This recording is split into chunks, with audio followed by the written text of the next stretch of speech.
When Clara Dawson collapsed in the mud outside Ethan Cole's ranch, her wedding dress torn and her reputation destroyed, she had nothing left but the rain washing away her tears.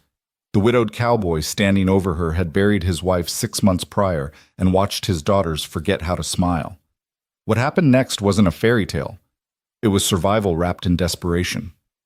But sometimes, the broken pieces fit together in ways nobody expects.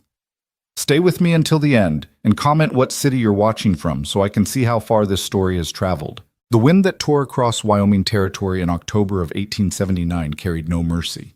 It screamed down from the mountains, stripping leaves from the cottonwoods and rattling the shutters of every cabin and homestead between Cheyenne and the Bighorn Basin.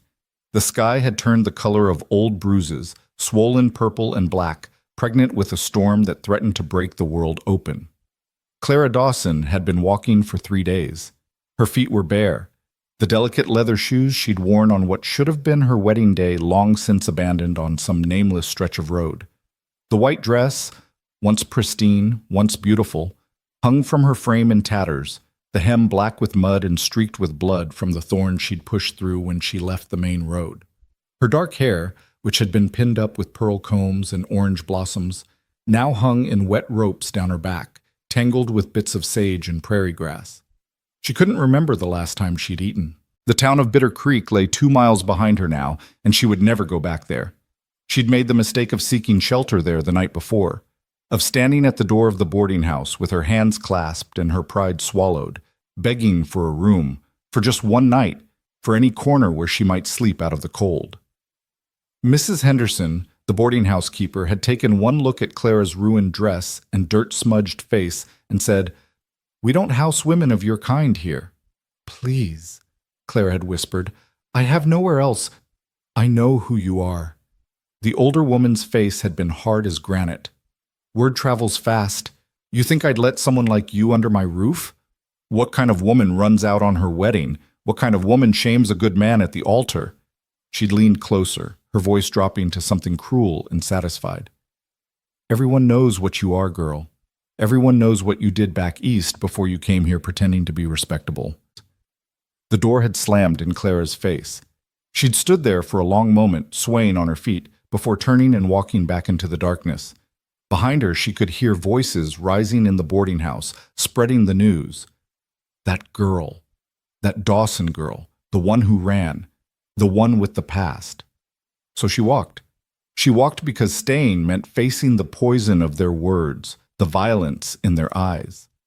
She walked because somewhere ahead, there had to be a place where people didn't know her name, didn't know the story that had been twisted and reshaped until it bore no resemblance to the truth.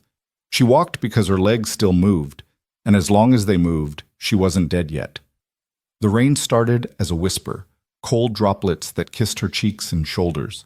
Within minutes, it became a downpour, a wall of water that turned the world gray and formless. Clara stumbled forward, one foot in front of the other, her vision blurring. The road beneath her feet turned to soup, sucking at her ankles with each step. She didn't see the ranch until she was nearly on top of it. It emerged from the rain like a ghost, a long, low cabin of weathered cedar with a stone chimney, surrounded by split-rail fences that enclosed pastures where horses huddled against the storm.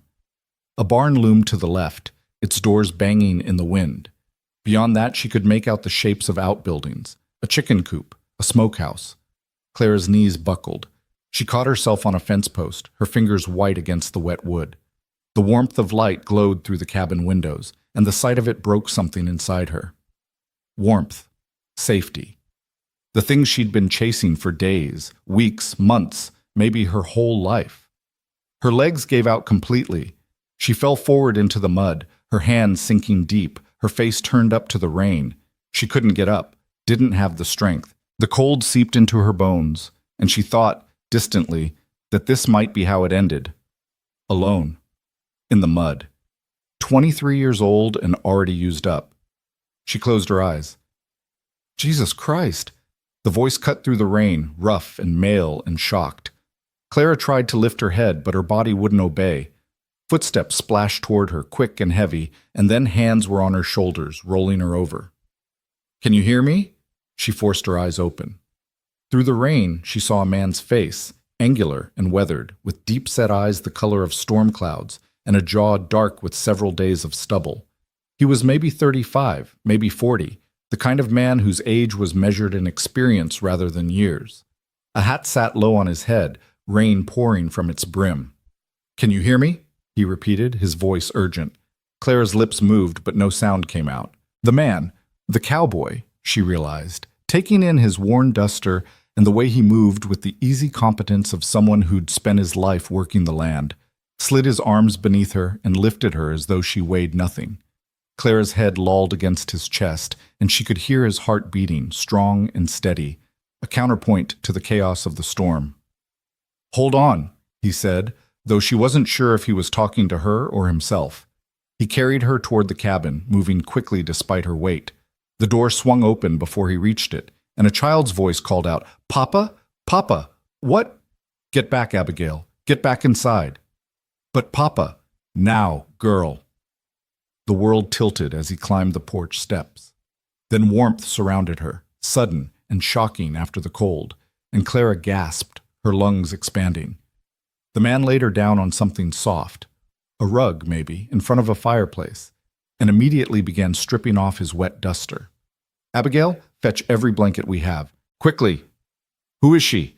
the child's voice asked, high and frightened. "Don't know yet. Blankets. Move." Small feet pattered away. Clara's eyes fluttered open again, trying to make sense of her surroundings. Firelight danced across wooden beams and simple furniture, a table, chairs. A rocking chair with a basket of mending beside it, everything clean and spare and somehow lonely despite the warmth. The man crouched beside her, his large hands surprisingly gentle as he checked her pulse, touched her forehead. "You're half frozen," he muttered. "How long were you out there?" Clara tried to answer, but all that came out was a croak. "Don't try to talk yet." He looked up as the child, Abigail, came rushing back with an armload of quilts. She was small, maybe 6 years old, with blonde hair in 2 braids and eyes like her father's. Behind her toddled a smaller child, barely more than a baby, clutching a ratty cloth doll. "That's all we have, Papa," Abigail said breathlessly. "Good girl." The man took the blankets and began piling them over Clara, tucking them around her shivering body. "Go put the kettle on, we need hot water." "Is she gonna die?" the little girl asked, her voice small. The man paused, his jaw tightening. "No, not if I can help it." He looked at his daughter and his voice softened. "Do as I said, Abby. Please." The children retreated to what must have been the kitchen area. Clara could hear the clank of an iron kettle, the creak of the water pump. The man stayed beside her, his hand coming to rest on her shoulder. Not familiar, not inappropriate, just anchoring her to the world. "My name's Ethan Cole," he said quietly. "This is my ranch. You're safe here. Understand?" Safe. The word seemed impossible, a concept from another lifetime. Clara's lips formed a single word. "Thank you." His expression shifted, something unreadable passing across his features. "Rest now. We'll talk when you're stronger." The hours that followed existed in a haze of warmth and pain and strange, disconnected moments. Clara surfaced from the cold like a drowning woman breaking through ice. Her body shook violently, uncontrollably, and she heard someone, Ethan, she remembered his name was Ethan, speaking in low, steady tones. The little girl, Abigail, hovered nearby, her small face serious and worried. "Is she going to be all right, Papa?" "She's warming up. That's good." "Why was she outside? Why didn't she have shoes?" "I don't know, honey." "Is she lost?" "Maybe. Or running from something." The child was quiet for a moment. "Like Mama? Was Mama running?" The silence that followed was heavy, weighted with grief that Clara could feel even through her delirium. "No, sweetheart," Ethan finally said, his voice rough. "Not like Mama." At some point, Clara felt warm liquid against her lips. Broth, she realized, rich with salt and fat. She swallowed reflexively, and then again, the warmth spreading through her chest. Strong hands supported her head, tipping the cup carefully. "That's it," Ethan murmured. "Just a little more." She drank until the cup was empty, then sank back into darkness. When she woke again, the light had changed. It was dawn, pale and gray, filtering through windows that looked out on a landscape scrubbed clean by rain. The storm had passed. Clara lay on the floor still, but someone had placed a pillow beneath her head and piled the blanket so high she was cocooned in warmth. The fire crackled softly. Clara turned her head slowly, her muscles protesting every movement. Across the room, in the rocking chair, Ethan Cole sat with his youngest daughter asleep in his arms. The baby, she couldn't have been more than 18 months old, had one thumb in her mouth, her other hand fisted in her father's shirt. Ethan's head was tilted back against the chair, his eyes closed, his face drawn with exhaustion. He'd stayed up all night, watching over her. A stranger.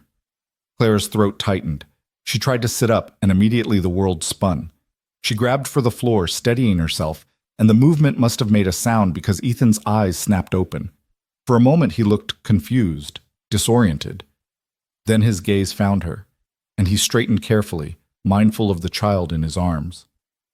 "You're awake," he said, his voice gravelly with lack of sleep. Clara managed a nod. Her voice came out as a rasp. She cleared her throat and tried again. "I'm sorry." "For what?" "For this. For imposing. For—" "You nearly died on my doorstep," Ethan interrupted, his tone matter-of-fact. "There's nothing to apologize for." He stood slowly, the sleeping baby barely stirring, and carried her to a small bedroom visible through an open door. He laid her in what must have been a crib, covered her with a blanket, and returned, closing the door softly behind him. When he looked at Clara again, his expression was guarded, but not unkind. "Can you stand?" Clara wasn't sure, but she nodded anyway. Pride, foolish, useless pride, made her try. She pushed aside the blankets and got her hands under her, bracing herself. Her arms shook, her legs felt like water. Ethan crossed the room in 3 strides and caught her before she fell, his hands firm on her elbows. "Easy," he said. "You've been through hell. Don't push it." He helped her to the rocking chair, and Clara sank into it gratefully. From this vantage point, she could see the cabin more clearly. The simple furniture, well-made but worn. The kitchen area with its cast-iron stove and shelves of tin dishes. The door to what must be another bedroom, this one with 2 small beds visible inside. Everything was clean but stark, functional. Like whoever lived here had forgotten how to make a home feel lived in. Ethan disappeared into the kitchen and returned with a cup of water. Clara took it with trembling hands and drank deeply, the cool liquid soothing her raw throat. "Thank you," she said again. It seemed inadequate, but she didn't have other words. Ethan leaned against the mantel, his arms crossed, studying her with those storm-gray eyes. In the growing daylight, Clara could see him more clearly. He was tall, easily over 6 feet, with broad shoulders and the lean, hard build of a man who worked from dawn to dusk. His face was handsome in a rough-hewn way, all strong bones and sun-weathered skin. But it was his eyes that caught her, old eyes, tired eyes, eyes that had seen too much loss. "You gonna tell me your name?" he asked. Clara hesitated. Her name had become poison, a thing whispered with contempt. But this man had saved her life. He deserved the truth. Clara Dawson. Something flickered in his expression. Recognition, maybe, or just acknowledgement. "Where are you from, Clara Dawson?" "Originally, Boston, but I've been traveling." "Running," he corrected quietly. She flinched. "Yes." "From?" Clara looked down at her hands, at the dirt still embedded under her broken nails, at the scratches that crisscrossed her palms. How did she explain? How did she make him understand without reliving every humiliation, every moment of shame? "For my wedding," she finally said, her voice barely above a whisper. 3 days ago. I was supposed to marry a man named Gerald Blackwood, a banker from Cheyenne. Respectable. Well-connected. She laughed, a bitter sound. I met him through a matrimonial advertisement. We corresponded for 6 months. When I arrived in Cheyenne, he seemed acceptable. Not kind, exactly, but civil. We set a date. Ethan said nothing, just waited. The night before the wedding, I was staying with his sister. I couldn't sleep, so I went downstairs for water, and I heard them talking, Gerald and two of his friends. They were drunk, celebrating. Her hands tightened around the cup. They were talking about me, about how Gerald had specifically chosen a woman with a questionable past because she'd be grateful, obedient. They laughed about how much they'd paid to dig up information about me from Boston, about how a woman who'd worked as a dance hall girl wouldn't dare make demands or cause trouble. The words hung in the air like smoke. I left that night, Clara continued, took nothing but my dress and shoes. I walked until my feet bled, and then I walked more. I thought if I could get far enough away, maybe I could find somewhere to start over. But every town I stopped in, somehow the story followed, got twisted. By the time I reached Bitter Creek, people were saying I jilted a good man, that I was a con artist, a whore looking for a rich husband to fleece. She looked up at Ethan, expecting disgust, condemnation. Instead, his expression was unreadable. "Were you?" he asked. "A dance hall girl?" "Yes." The word came out defiant. "In Boston, after my father died and left us with nothing. I was 16. My mother was sick, and we needed money for medicine, for food. So I danced. I served drinks. I smiled at men and let them think whatever they wanted to think as long as they tipped well." Her voice hardened. I wasn't a prostitute, but I learned quickly that no one cares about the distinction. The moment you step into a place like that, you're marked. Forever. Your mother? Dead. 2 years ago. Ethan was quiet for a long moment, his gaze steady on her face. Then he pushed off from the mantel and crossed to the window, looking out at the morning. "I don't give a damn what you did to survive," he said finally. "You want to know what I see? I see a woman who got dealt a bad hand and played it as best she could. I see someone who had the guts to walk away from a man who would have treated her like property." He turned back to her. "I see someone who damn near killed herself trying to stay alive." Claire's breath caught. Why are you being kind to me?" His mouth twisted into something that wasn't quite a smile. "Maybe because kindness is rare enough that it's worth giving when you can." He moved back toward her, his expression serious. "You need a place to stay, clearly, and He paused, seeming to weigh his words. "I need help here. My wife died 6 months ago, childbed fever, after Rose was born. I've been managing with just Abigail helping, but it's not enough. The house is falling apart. The girls need a woman's touch. A mother." Clara stared at him. "You're asking me to—" "I'm offering you work," Ethan interrupted. "Room and board in exchange for keeping house, cooking, helping with the children. Nothing more. You'd have your own room. You'd be safe. And maybe after a while you could figure out what comes next." "You don't know me," Clara protested. "I could be—" "You could be a lot of things," Ethan agreed, "but you're not a threat. I'm a good judge of character, Miss Dawson, and whatever sins you think you're carrying, they're not the kind that worry me." He held her gaze. "I'm not offering charity. I need the help. My girls need more than I can give them right now. If you want to accept, there's work here for you. If not, I'll take you to the next town when you're strong enough and give you money for a stage. Your choice." Clara's mind reeled. This was impossible.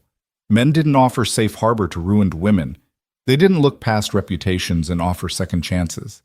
And yet here was Ethan Cole, a widowed rancher with tired eyes and rough hands, doing exactly that. "Why?" she whispered. "Why would you take such a risk?" Ethan's expression softened just for a moment, and she saw the grief that lived beneath his weathered exterior.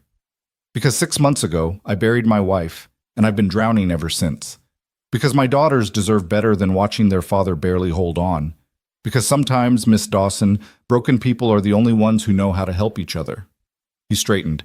"Because you need shelter, and I need a mother for my girls. Seems like a fair trade to me." The words hung between them, pragmatic, unsentimental, honest in a way that cut through all pretense. Clara thought of the road behind her, the endless walking, the doors slammed in her face.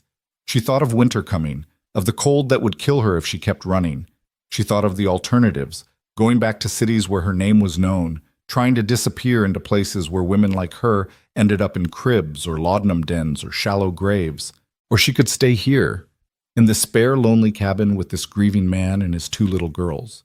She could work. She could be useful. She could have a roof and warmth and food, and maybe, just maybe, she could stop running. "I'll stay," she said quietly. "For now, at least. Until you find someone better suited." "I'll hold you to that," Ethan replied. Then, as if embarrassed by the weight of the moment, he cleared his throat and gestured toward the bedroom where the baby slept. "Rose will be up soon, and she's a handful.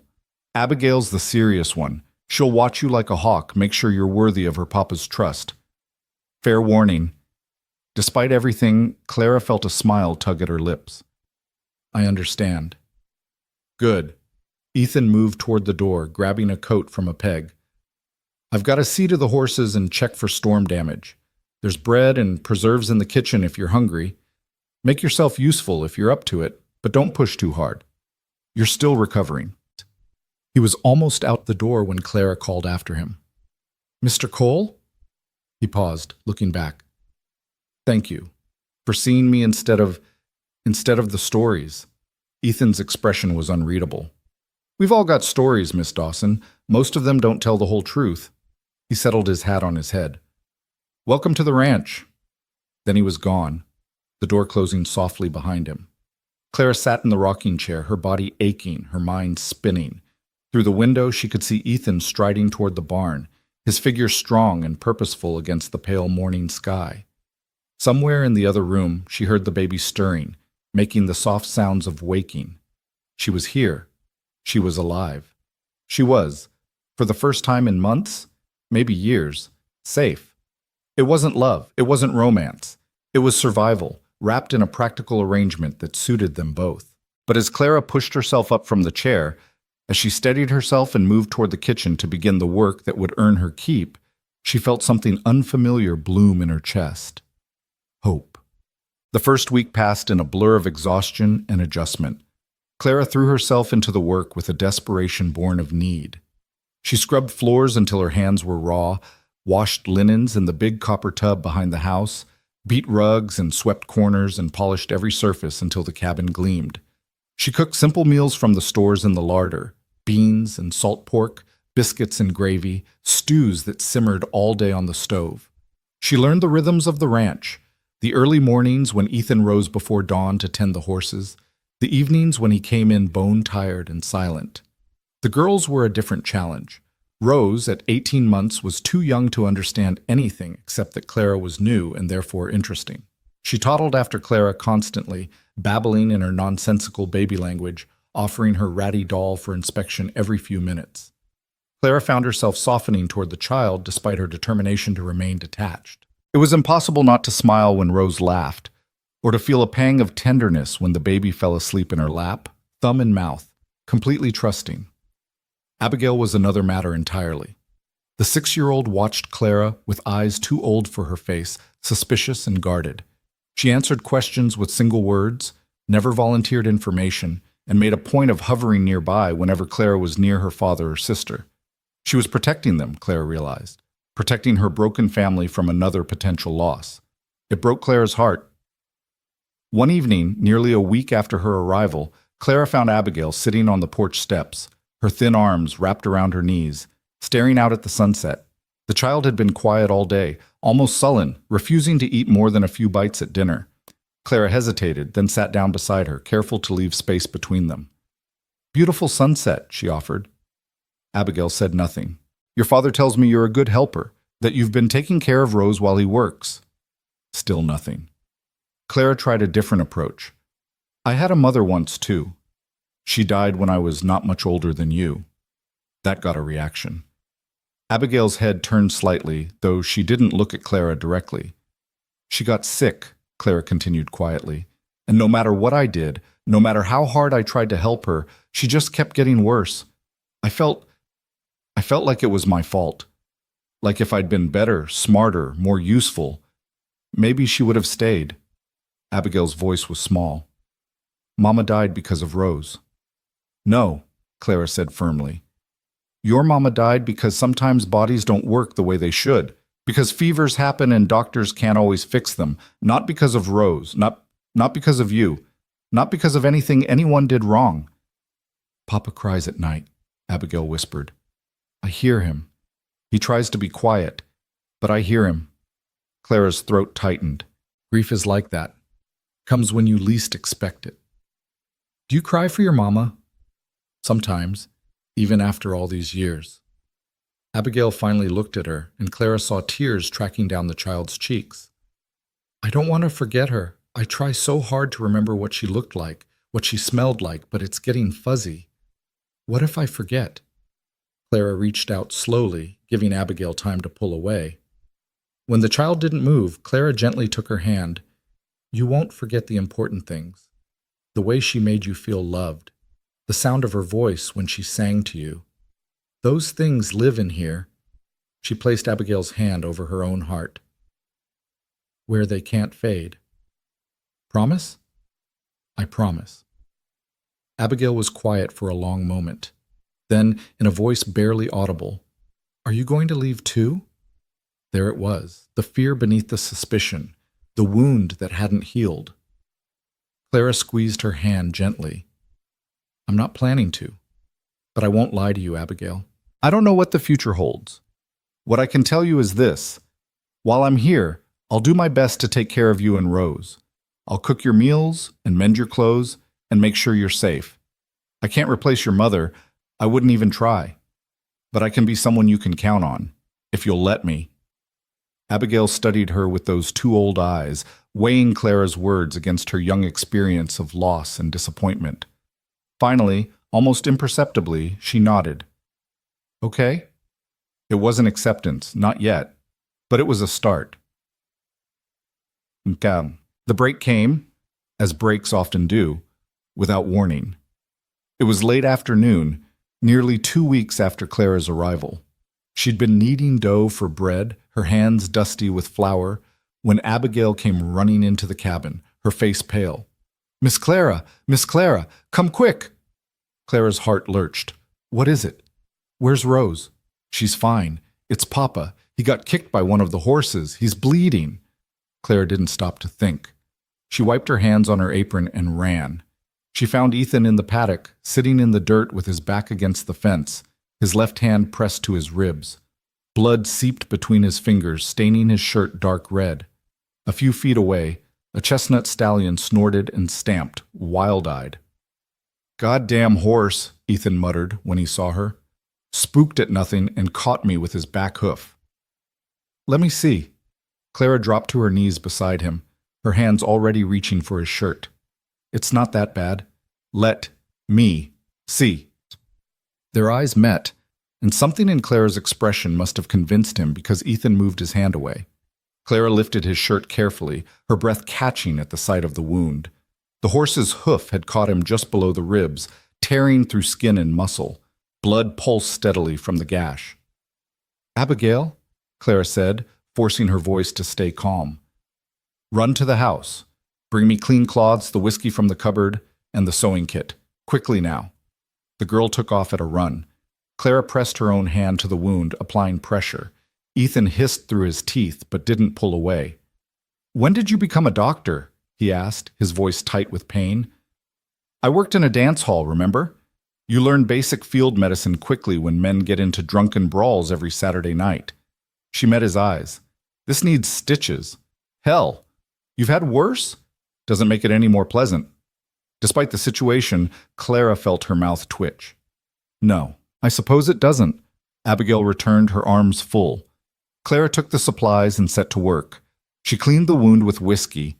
Ethan cursed colorfully at that, then threaded a needle with steady hands. "This is going to hurt," she warned. "Just do it." Clara did.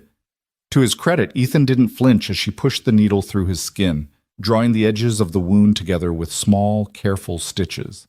His jaw was clenched so tight she could see the muscle jumping, and his breathing had gone shallow, but he stayed perfectly still. "You're good at this," he managed after the third stitch. "Practice." Clara didn't look up from her work. "Hold still." "Almost done." When the last stitch was in place, she tied it off and sat back, examining her handiwork.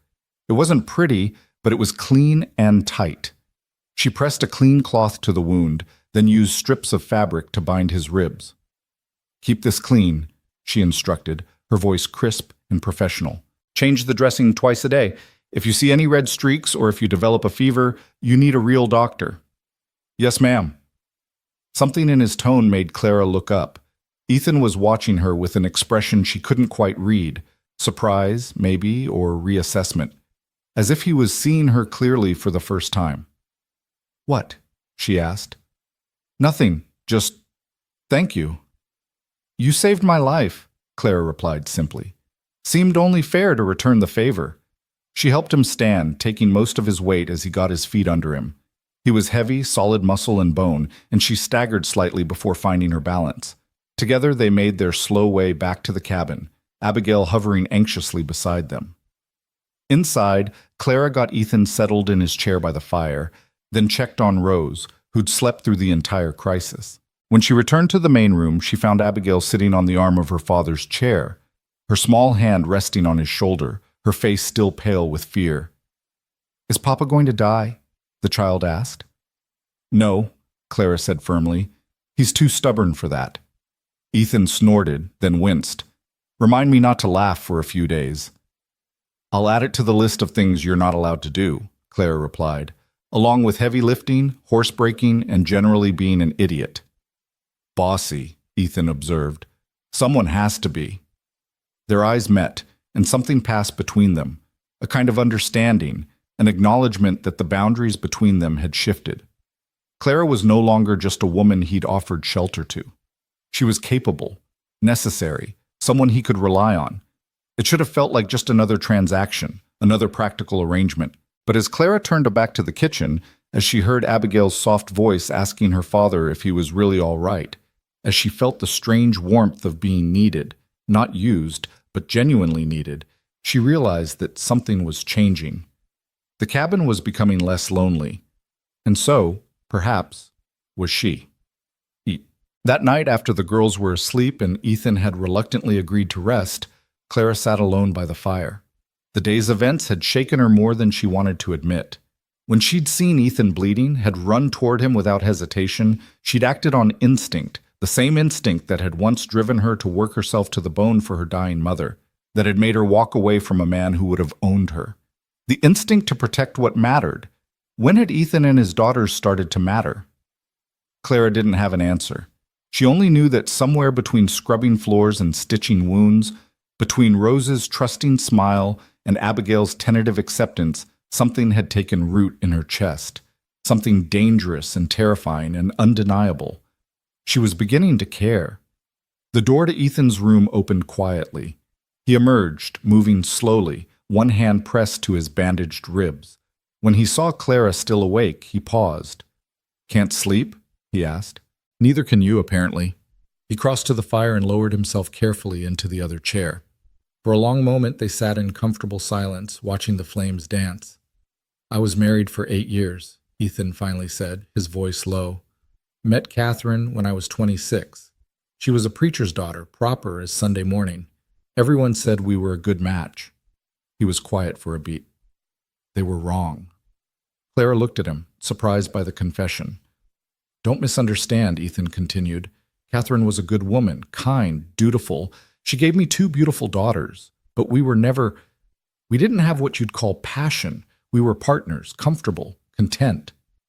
His expression darkened.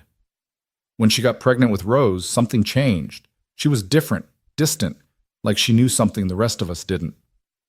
Maybe she did, Clara said softly. Maybe. Ethan stared into the fire. After she died, I found letters she'd written but never sent. To her sister back east. She wrote about feeling trapped, about loving Abigail, but feeling like she was drowning, about wanting to be a good mother and wife, but not knowing how to be those things without losing herself. She was struggling, Clara said.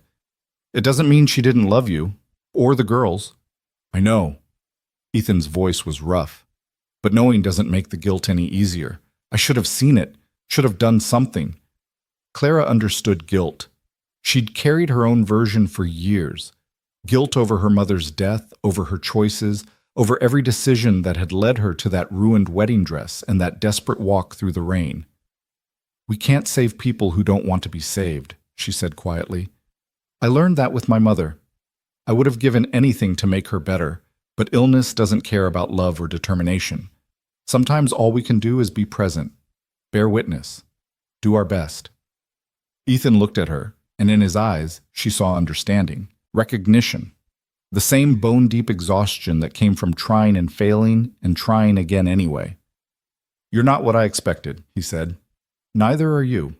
A smile ghosted across his face. "Good or bad? Haven't decided yet." He laughed, then winced, pressing his hand to his ribs. "Fair enough." They fell back into silence, but it was different now, easier. The kind of quiet that existed between people who'd seen each other's scars and hadn't run away. Outside, the wind picked up, rattling the windows. Winter was coming early this year, the locals had said. Clara thought of what that would have meant if Ethan hadn't found her, if he hadn't offered shelter. She'd have been dead within weeks. "Thank you," she said suddenly, "for taking a chance on me, for not believing the stories." Ethan was quiet for a long moment. When he spoke, his voice was gentle. "Everyone deserves a second chance, Miss Dawson, even broken people like us." "Especially broken people like us," Clara thought. She didn't say it aloud, but she suspected Ethan heard it anyway. They sat by the fire until the logs burned down to embers, two damaged souls learning the careful dance of trust, and somewhere in the darkness, the foundation of something real began to form. Neither of them recognized it yet, but it was there, steady as stone, patient as the Wyoming winter waiting just beyond the walls. Winter arrived with a vengeance that year, sweeping down from the mountains in great white waves that buried the prairie under 3 feet of snow. The temperature plummeted until the air itself seemed to crack with cold, and the wind howled like a living thing, seeking any gap in the cabin's walls to exploit. Clara had never experienced winter like this. Boston winters were harsh, certainly, but nothing compared to the brutal, unforgiving cold of Wyoming. The snow didn't fall so much as a tack, driven horizontal by winds that could knock a grown man off his feet. Ethan spent long hours each day just keeping paths clear between the cabin and the barn, breaking ice on water troughs, ensuring the horses and cattle had shelter and feed. Inside the cabin, Clara created warmth where she could. She baked bread every other day, filling the small space with the yeast-rich smell of rising dough. She kept the stove stoked constantly, a pot of stew or beans always simmering. She sewed curtains from fabric she found in Catherine's old trunk. Ethan had given her permission with a tight-lipped nod and hung them to keep out drafts. She taught Abigail to knit, and together they made socks and mittens while Rose played at their feet, stacking wooden blocks and babbling to her doll. The days fell into rhythm, predictable and almost peaceful. But the town, when they finally had to venture into it, shattered that peace like a rock through ice. It was mid-December when they ran out of supplies that couldn't be stretched further. Sugar, salt, flour, lamp oil, necessities that required a trip to Lewiston, the nearest town, 8 miles south of the ranch. Ethan had delayed as long as possible, but the supplies had dwindled to nothing, and the weather had given them a brief reprieve, 3 days of clear skies and temperatures that climbed almost to freezing. "I'll go alone," Ethan said over breakfast, his tone brooking no argument. "Be faster that way." "The girls and I could use a change of scenery," Clara countered. She'd been inside for nearly 6 weeks straight, and the walls were beginning to press in on her. More than that, she knew that isolation was its own kind of prison. She couldn't hide forever. Ethan's jaw tightened. "Clara, I know what you're worried about," she interrupted, "but I can't spend my whole life avoiding people. If I'm going to stay here, if I'm going to be part of this household, then I need to be able to show my face in town. They'll talk. Let them talk." He studied her across the table, his expression unreadable. Finally, he sighed. "Your choice. But stay close to me. And if anyone gives you trouble, I'll handle it," Clara said firmly. "I've dealt with worse than small-town gossips." That wasn't entirely true, but she kept her voice steady, her chin up. She'd learned early that confidence, even false confidence, could carry you through situations that would otherwise break you. They set out after the breakfast dishes were cleared, bundled in every layer they owned. Ethan drove the wagon, his shoulders hunched against the cold, while Clara sat beside him with Rose in her lap and Abigail pressed close to her other side. The road was treacherous, rutted with frozen mud and hidden ice, But the horses knew their way, and Ethan's hands on the reins were steady and sure. Lewiston emerged from the white landscape like something from a memory.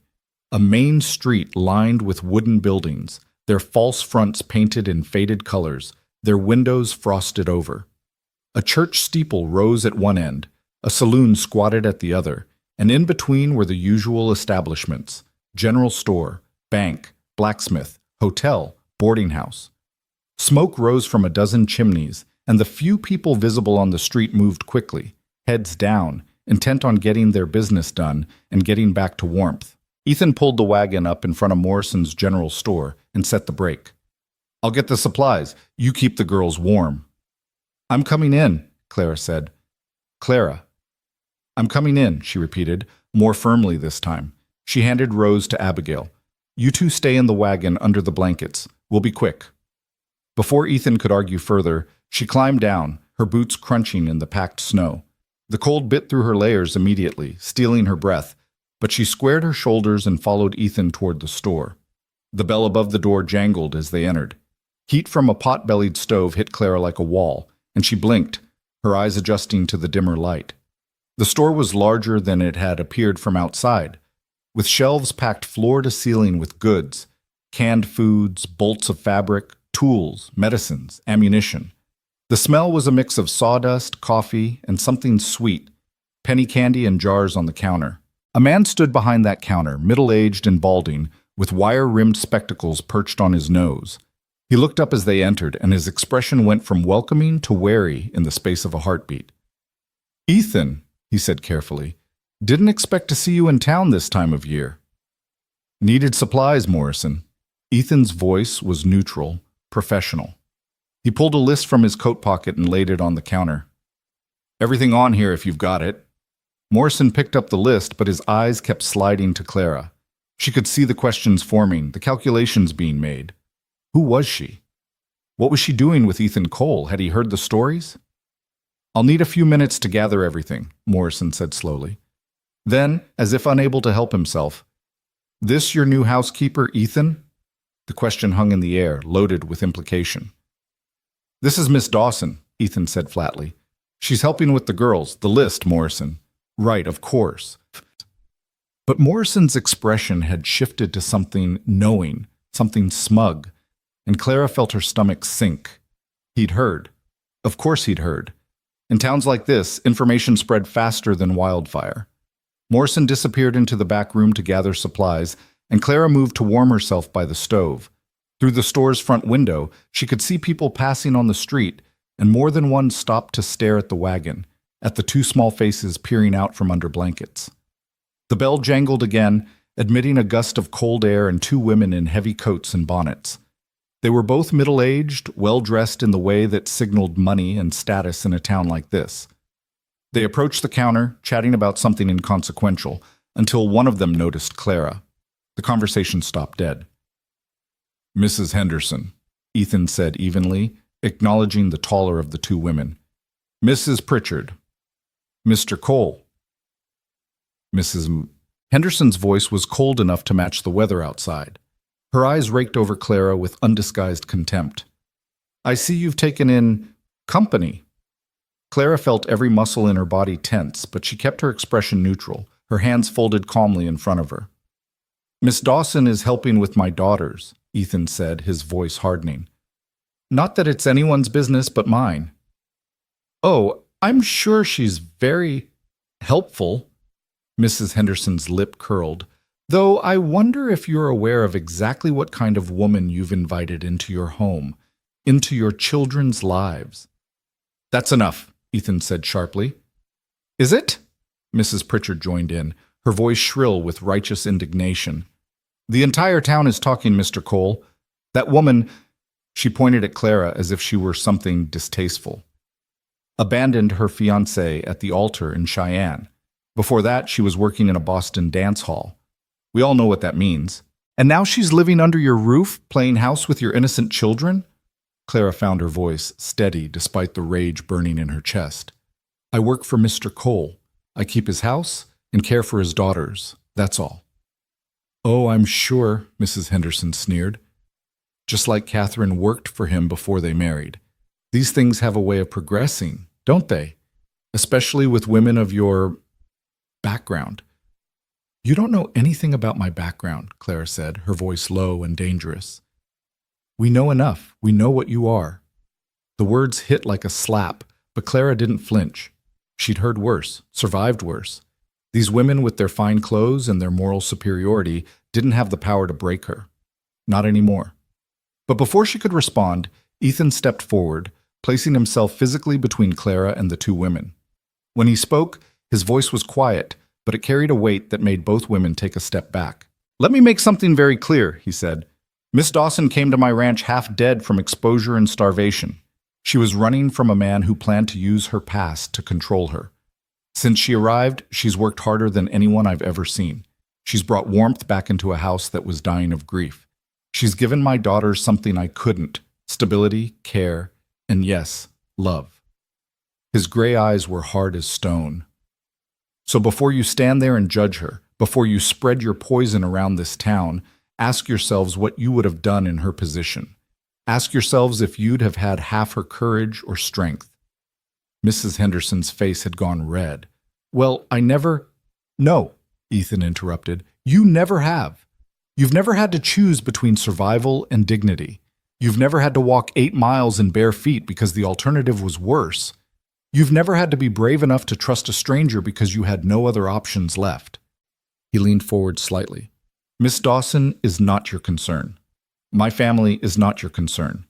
And if I hear one more word of gossip about her, from you or anyone else in this town, I'll make sure everyone knows exactly how Christian your charity really is. The silence that followed was absolute. Morrison had returned from the back room and stood frozen, arms full of supplies, staring at the scene unfolding in his store. The two women looked at each other, then back at Ethan, clearly torn between outrage and shock. You'll regret this, Mrs. Pritchard finally said, her voice trembling. Defending that woman. You'll see what she really is, and when you do... Get out, Ethan said softly. Both of you. They went, but not before Mrs. Henderson shot Clara one last look of pure venom. The bell jangled violently as they swept out, and through the window, Clara could see them hurrying down the street, no doubt already spreading the story of what had happened. The store felt too quiet in their absence. Morrison cleared his throat awkwardly and began piling supplies on the counter. I'll just get these loaded for you, Ethan. Ethan didn't respond. He turned to Clara, and she saw something in his face that made her throat tighten. Not pity, but fury on her behalf. And underneath that, something that looked almost like respect. You didn't have to do that, Clara said quietly. Yes, Ethan replied. I did. They'll make your life difficult now, you and the girls. Let them try. He picked up a sack of flour and headed for the door. Over his shoulder, he added, You're not alone in this, Clara. Remember that. Clara stood by the stove, watching him carry supplies out to the wagon, and felt something shift deep in her chest. She'd spent so long believing she had to fight her battles alone that trusting others would only lead to disappointment and pain. But Ethan had just stood in front of a room full of judgment and defended her without hesitation, not because he owed her, not because he wanted something from her, because it was right, because somehow she'd become someone worth defending. The ride back to the ranch was quiet. Abigail sensed the tension and stayed unusually silent, while Rose dozed in Clara's arms, oblivious to the storm they'd left behind. The sky had clouded over again, and new snow began to fall, thick and heavy, blanketing the landscape in fresh white. They won't let this go, Clara finally said as they turned onto the road leading to the ranch. I know. It's going to get worse before it gets better. I know that too. Clara looked at him, at his profile strong and stubborn against the falling snow. Why did you do it? Why defend me like that? You could have stayed quiet. Let me handle it. Ethan was quiet for a long moment, his eyes on the road ahead. When he spoke, his voice was measured, thoughtful. 6 months ago, when Catherine died, the women of Lewiston descended on the ranch like locusts. They brought casseroles and pity, and every single one of them made it clear they thought I couldn't possibly manage alone. They offered to take the girls, to help me by removing my children from my home. As if grief made me incompetent, as if being a father wasn't enough. His jaw tightened. Mrs. Henderson told me I should send Abigail to live with Catherine's sister back east. Said a girl needed a woman's influence and I was too rough, too uneducated to raise her properly. Clara's hands tightened around Rose. What did you do? Told them all to leave and not come back. Told them my family was my business, and I'd be damned if I'd let them tear us apart just because they couldn't imagine a man raising daughters alone. He glanced at her. So when they came after you today, tried to make you feel small and worthless, I saw the same thing. People who think they have the right to judge, to interfere, to decide what's acceptable. And I won't have it. Not in my life, and not in the lives of people He stopped himself. People under my protection. Clara heard what he didn't say. People he cared about. The realization settled over her like the falling snow, soft and profound. They reached the ranch as the storm intensified, and Ethan drove the wagon straight to the barn. Together they unloaded supplies while the girls hurried into the cabin, and by the time they finished, they were both dusted white with snow, their fingers numb despite gloves. Inside, Clara built up the fire while Ethan put away the supplies, the cabin filled with warmth and the smell of coffee brewing on the stove. Abigail helped Rose out of her winter layers, and for a while they all moved through the familiar routines, the comfort of ordinary tasks. But Clara's mind kept returning to the store, to Mrs. Henderson's hateful words, to the way Ethan had stepped between them without hesitation. She isn't just some woman. She's my wife. He hadn't said those words today, but Clara had heard the echo of them in his defense. The implication that she belonged here, that she was part of this family in more than just a practical sense. It terrified her. That evening, after the girls were in bed, Clara sat at the table with needle and thread, mending one of Ethan's shirts. He sat across from her, cleaning his rifle, the motions automatic and soothing. The fire crackled. The wind howled outside. And between them, the silence was comfortable, companionable. I never thanked you properly, Clara said without looking up from her mending, for what you said today. Don't need thanks? Maybe not, but you have it anyway. She tied off a stitch and reached for the scissors. No one's ever stood up for me like that. Ever. Ethan set down the rifle and met her eyes. Then people have been fools. Clara felt heat rise in her cheeks, and she looked back down at her work. I'm not used to people seeing me as more than what I've done, more than my mistakes. We're all more than our mistakes, Ethan said quietly. If we weren't, I'd have given up months ago. She looked up at that, curious. What mistakes do you carry? He was quiet for so long she thought he wouldn't answer. Then, I let Catherine suffer alone. I saw that she was struggling, saw her pulling away, but I convinced myself it was just pregnancy, just exhaustion. I told myself it would get better after the baby came. His voice went rough. Instead, she died. And I'll spend the rest of my life wondering if I could have saved her if I'd just paid more attention. If I'd been less focused on the ranch, on providing, and more focused on her. Clara set down her mending and reached across the table, her hand covering his. His skin was warm, rough, with calluses, solid and real. You can't save someone who doesn't ask for help, she said softly. Believe me, I know. I watched my mother fade away, and no matter how hard I tried, how much I begged her to fight, to hold on, she just let go. Sometimes people are drowning and they don't want to be rescued. Sometimes they're just too tired to swim anymore. Ethan's hand turned under hers, his fingers threading through hers in a grip that was almost desperate. How do you live with it? The guilt? You carry it, Clara said simply. You carry it and you keep moving forward because the alternative is drowning too. You honor them by surviving, by trying to be better, by not letting their deaths be the only thing that defines your life. His thumb traced the back of her hand, a gesture so gentle it made her breath catch. You're stronger than you think you are, Clara Dawson. So are you, Ethan Cole. They sat like that for a long moment, hands joined across the table, two damaged people finding unexpected solace in each other's company. Outside, the storm raged, but inside the cabin held them safe and warm, a fragile sanctuary against the world's judgment. Clara didn't know when things had shifted between them. Didn't know exactly when Ethan had stopped being just her employer and become something more, friend, ally, partner, in the quiet battle of daily survival. But the shift was undeniable, as real as the hand holding hers, and it scared her more than anything she'd faced yet, because caring meant vulnerability, caring meant the possibility of loss, and Clara had lost enough for one lifetime.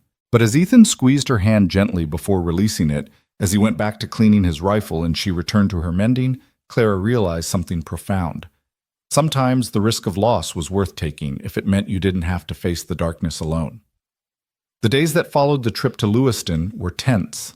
Clara waited for repercussions, for Ethan to face consequences for defending her, but nothing immediate happened.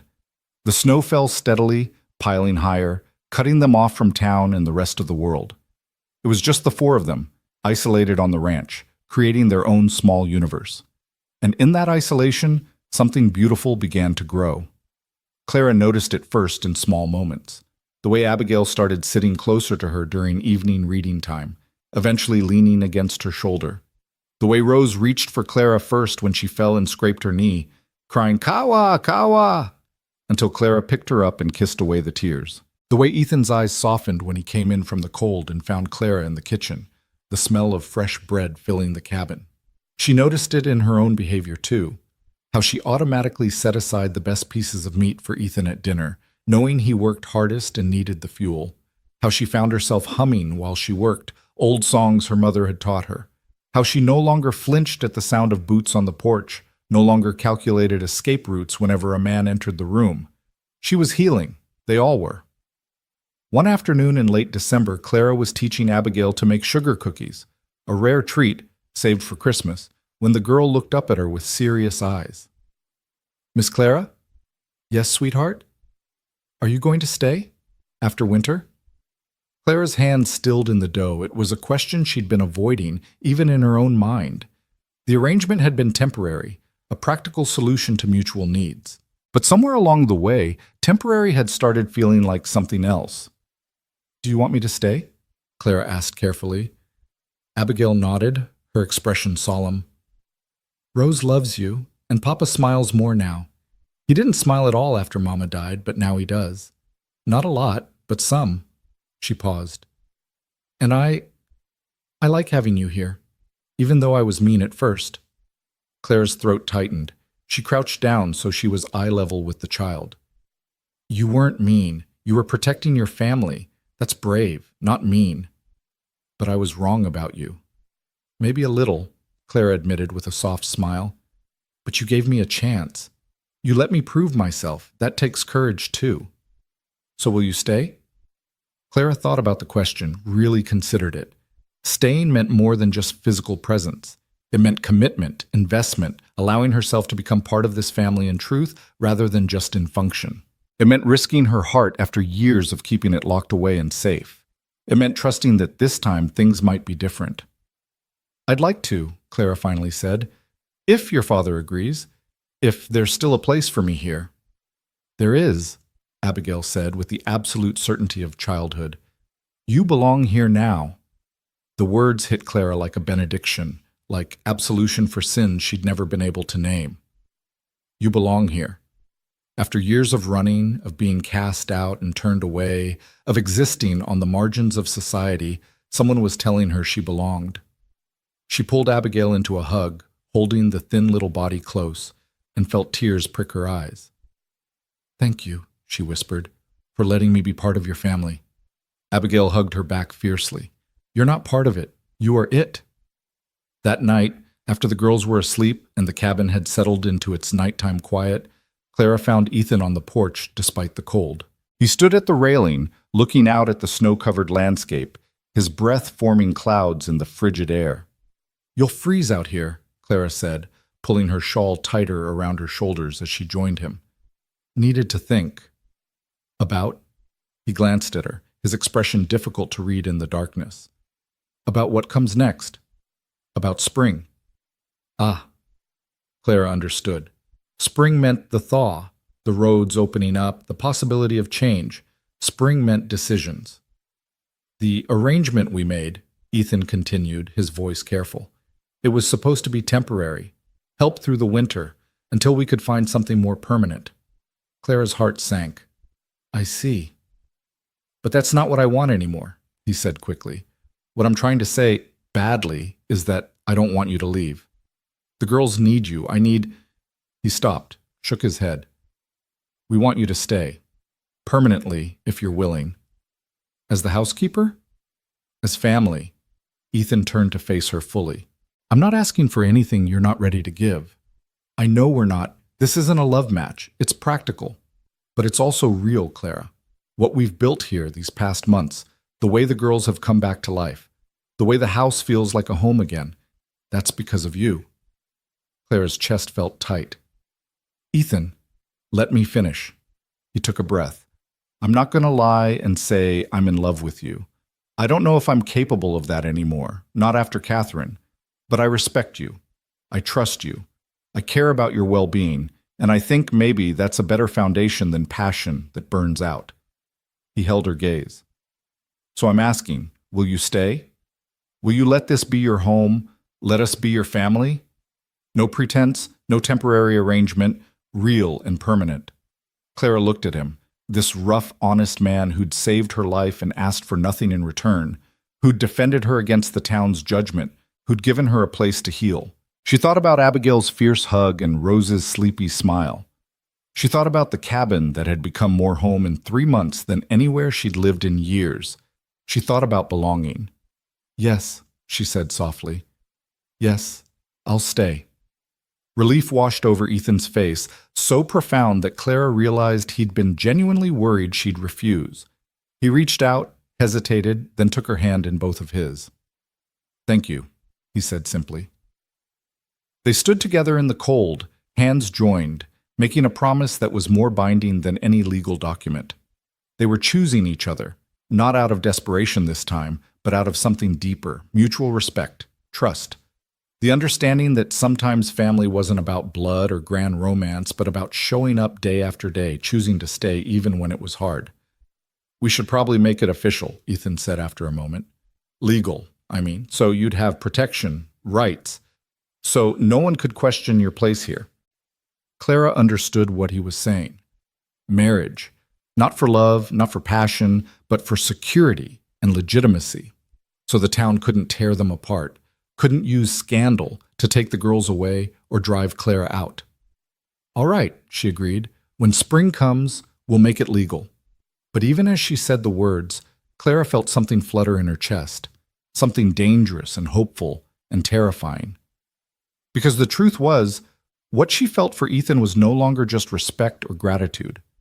Somewhere between mending his shirt and holding his hand, between shared silences and small kindnesses, her heart had betrayed her common sense. She was falling for him. Slowly, carefully, against all her better judgment, and she had no idea if he could ever feel the same. Christmas came quietly. Clara made cookies and roasted a small hen. Ethan rode out to the foothills and came back with an evergreen tree that they decorated with strings of popcorn and paper chains Abigail made. They sang carols around the fire. Ethan's voice, surprisingly good, a rich baritone that made Clara's heart ache. And Clara told stories of Christmases past, editing out the painful parts, keeping only the magic for the girls. On Christmas morning, Abigail found a new doll Clara had sewn from scraps, with yellow yarn hair and a dress made from one of Clara's old petticoats.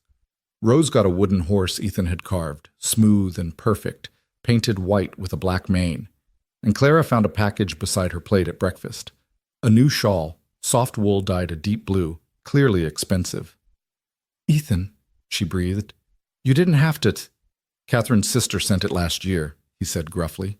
Catherine never wore it. Wrong color or something. Thought you might like it. But Clara saw the lie in his eyes, saw the way he wouldn't quite meet her gaze. He'd bought it for her. Somehow, probably on that trip to Lewiston, he'd managed to purchase it without her noticing, had saved it for Christmas. The thought made her throat tight. It's beautiful, she said softly. Thank you. Their eyes met across the table, and something passed between them. An acknowledgement, a promise, a question neither was quite ready to ask aloud.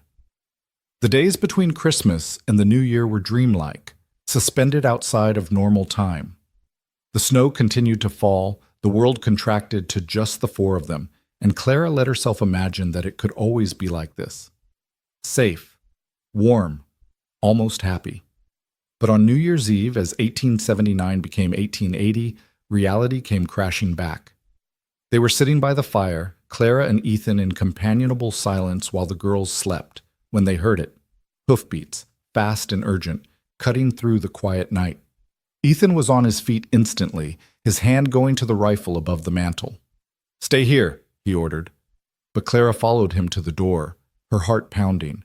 Visitors at this hour, in this weather, meant trouble. Ethan opened the door to reveal a man on horseback, snow-covered and wild-eyed. It took Clara a moment to recognize him. Tom Brewster, whose ranch lay 5 miles east. "Ethan," Tom gasped. "Thank God you're here.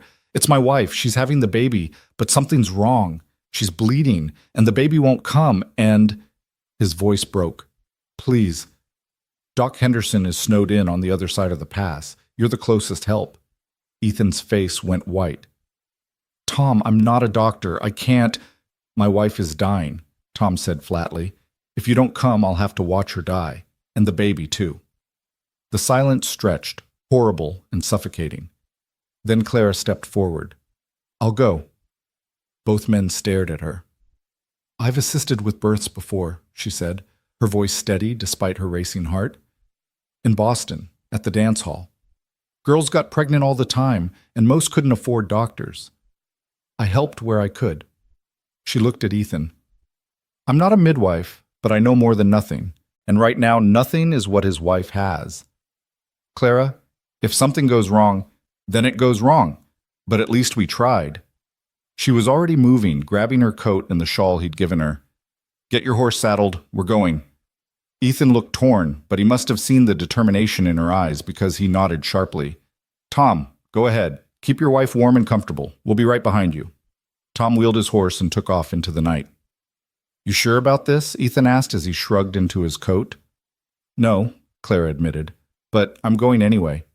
They woke Abigail just long enough to tell her they'd be back soon, that she was in charge of Rose, and then they were riding hard through the snow, Ethan's horse straining beneath their combined weight. The cold was vicious, stealing the breath from Clara's lungs, but she held tight to Ethan's waist and focused on what lay ahead. A woman's life. Maybe 2 lives.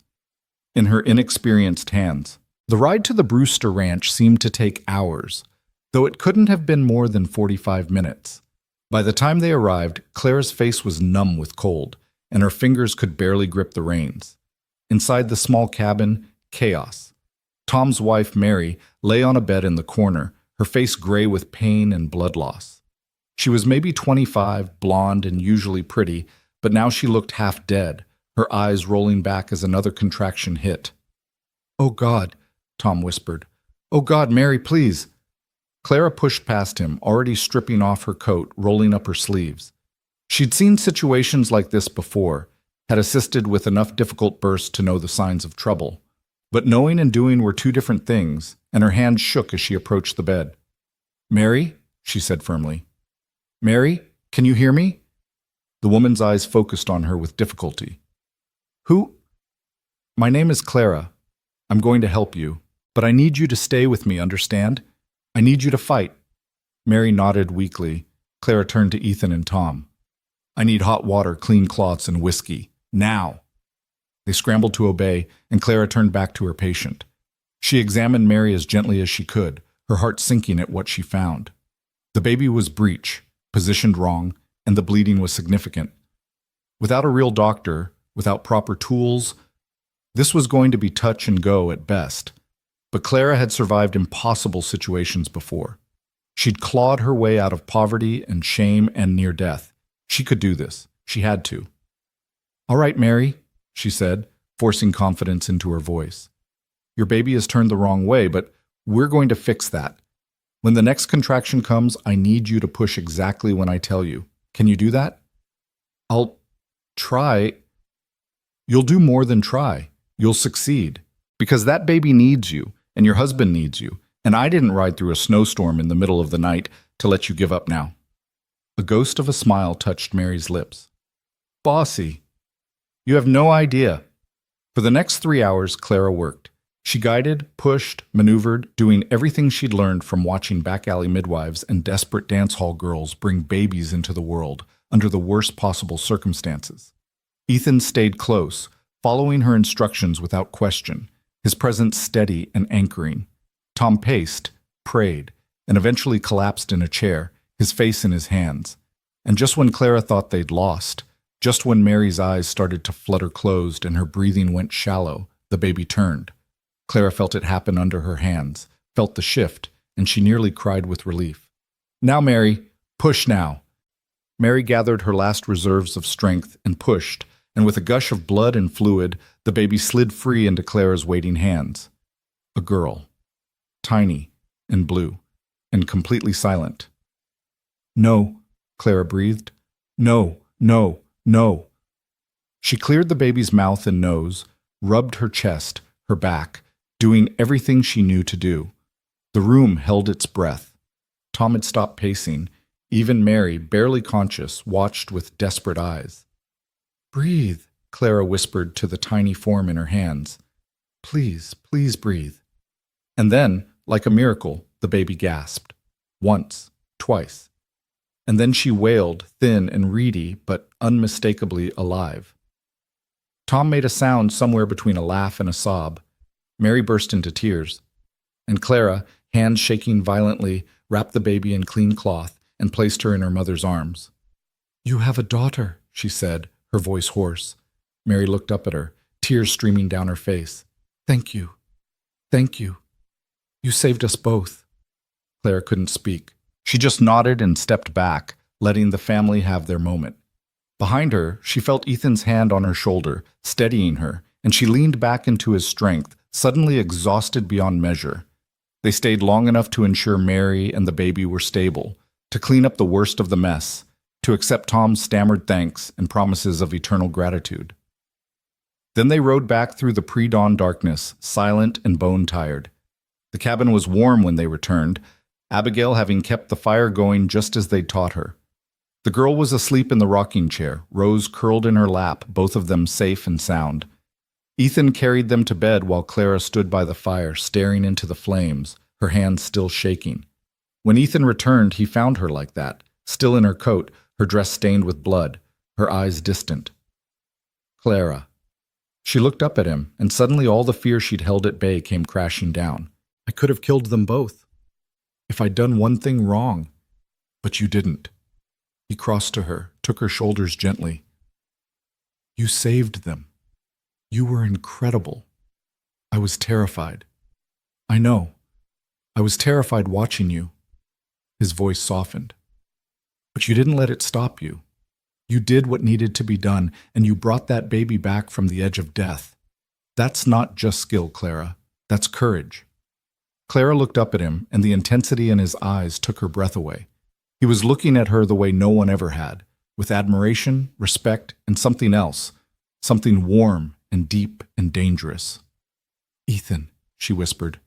He cupped her face in his rough hands, his thumbs brushing away tears she hadn't realized she was crying. "You're remarkable, you know that?" And then he kissed her. It was gentle at first, tentative, asking permission, but Clara melted into it, her hands fisting in his shirt, pulling him closer. The kiss deepened, became something hungry and desperate, weeks of unspoken feelings finally finding expression. His arms came around her, holding her tight, and she let herself be held, let herself be vulnerable in a way she hadn't been since she was a child. When they finally broke apart, both breathing hard, Ethan rested his forehead against hers. "I'm sorry," he said. "I shouldn't have—" "Don't," Clara interrupted. "Don't apologize. Not for that." He pulled back enough to meet her eyes. "I know I said this was practical. I know I said I couldn't—" "Things change," Clara said softly. "People change. I'm not the same person who collapsed in your yard 3 months ago. And you're not the same man who saved her." "No," Ethan agreed. "We're not." They stood together in the firelight, exhausted and bloody and more honest than they'd ever been, and Clara knew with absolute certainty that whatever this was between them, it was real. It might not be the grand passion of storybooks, but it was steady and true and worth fighting for. And for the first time in her life, Clara wasn't afraid of what came next. She was ready. The kiss changed everything and nothing at all. In the days that followed, life on the ranch continued with the same rhythms. Breakfast before dawn, chores that filled the daylight hours, evenings by the fire with the girls. But underneath the ordinary surface, something fundamental had shifted. Ethan's hand would linger on Clara's shoulder when he passed her in the kitchen. Their eyes would meet across the table, holding for just a beat too long. And at night, after the children slept, they would sit closer together, their conversations deeper, more revealing, peeling back layers they'd both kept hidden for years. They didn't kiss again. Not right away.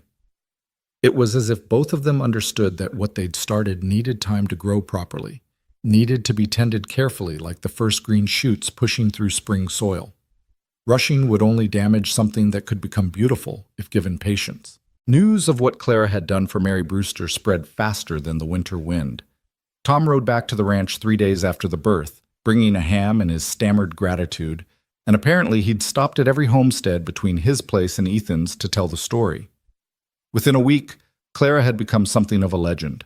The mystery woman who'd ridden through a blizzard on New Year's Eve and saved both mother and child when the doctor couldn't get through. But their power was waning, their whispers less potent now that Clara had proven herself useful in ways that mattered to frontier life. January gave way to February, and the snow began to lighten. The sun climbed higher each day, promising spring even as the nights remained brutally cold. Ethan started talking about the work that would need doing once the thaw came. Fences to mend, foals to be born, calves to brand. He spoke of the future with an ease that hadn't been there before, as if he could finally see past the grief that had blinded him. Clara found herself drawn into these plans. Consulted about decisions, her opinion valued. Should they expand the vegetable garden? Would it make sense to buy chickens for eggs? How many head of cattle could the ranch reasonably support? These were the questions of partners, not employer and hired help, and Clara felt herself settling into the role with surprising comfort. Abigail had stopped calling her Miss Clara and started using just Clara, a small shift that felt monumental. And Rose, now nearly 2 years old, had taken to following Clara everywhere, her tiny hand always reaching for Clara's skirt, her vocabulary expanding daily with words like mama, that she used indiscriminately for both Clara and the mother she'd never known. Each time Rose called her mama, Clara's heart clenched with equal parts joy and fear. She had no right to that title, no claim beyond the practical care she provided. But the child didn't understand such distinctions, and increasingly Clara found she didn't want to correct her. It was Ethan who finally addressed it one evening after the girls had gone to bed. They were sitting by the fire as usual, Clara mending socks while Ethan oiled leather tack, when he said quietly, "Rose called you Mama again today." Clara's hand stilled. "I know. I'm sorry. I should correct her." "No," Ethan interrupted. "That's not what I meant." He set down the harness he'd been working on and looked at her directly. "I meant that it's right. She should call you that. You are her mother in every way that counts." "Ethan, I can't just—" "Why not?" His voice was gentle but firm. "You feed her, clothe her, comfort her when she cries. You sing her to sleep and kiss her scraped knees. You love her. That's what mothers do. The biology doesn't matter." Clara felt tears prick her eyes. "What about Catherine? I don't want to erase her." "You're not erasing her. Catherine will always be the woman who gave birth to Rose, who gave me my daughters." "But she's gone, Clara. And you're here. The girls need a mother who's present, who can actually be there for them. That's you." "And you?" Clara asked, her voice barely above a whisper. "What do you need?" Ethan stood and crossed to where she sat, kneeling beside her chair so their eyes were level. "I need what I've already got. A partner. Someone who understands that life is hard and doesn't need it sugar-coated. Someone who shows up day after day, even when it's difficult." He took her hand. "Someone who makes me remember what it feels like to hope." Clara's breath caught. "Ethan, I'm not good with pretty words," he continued.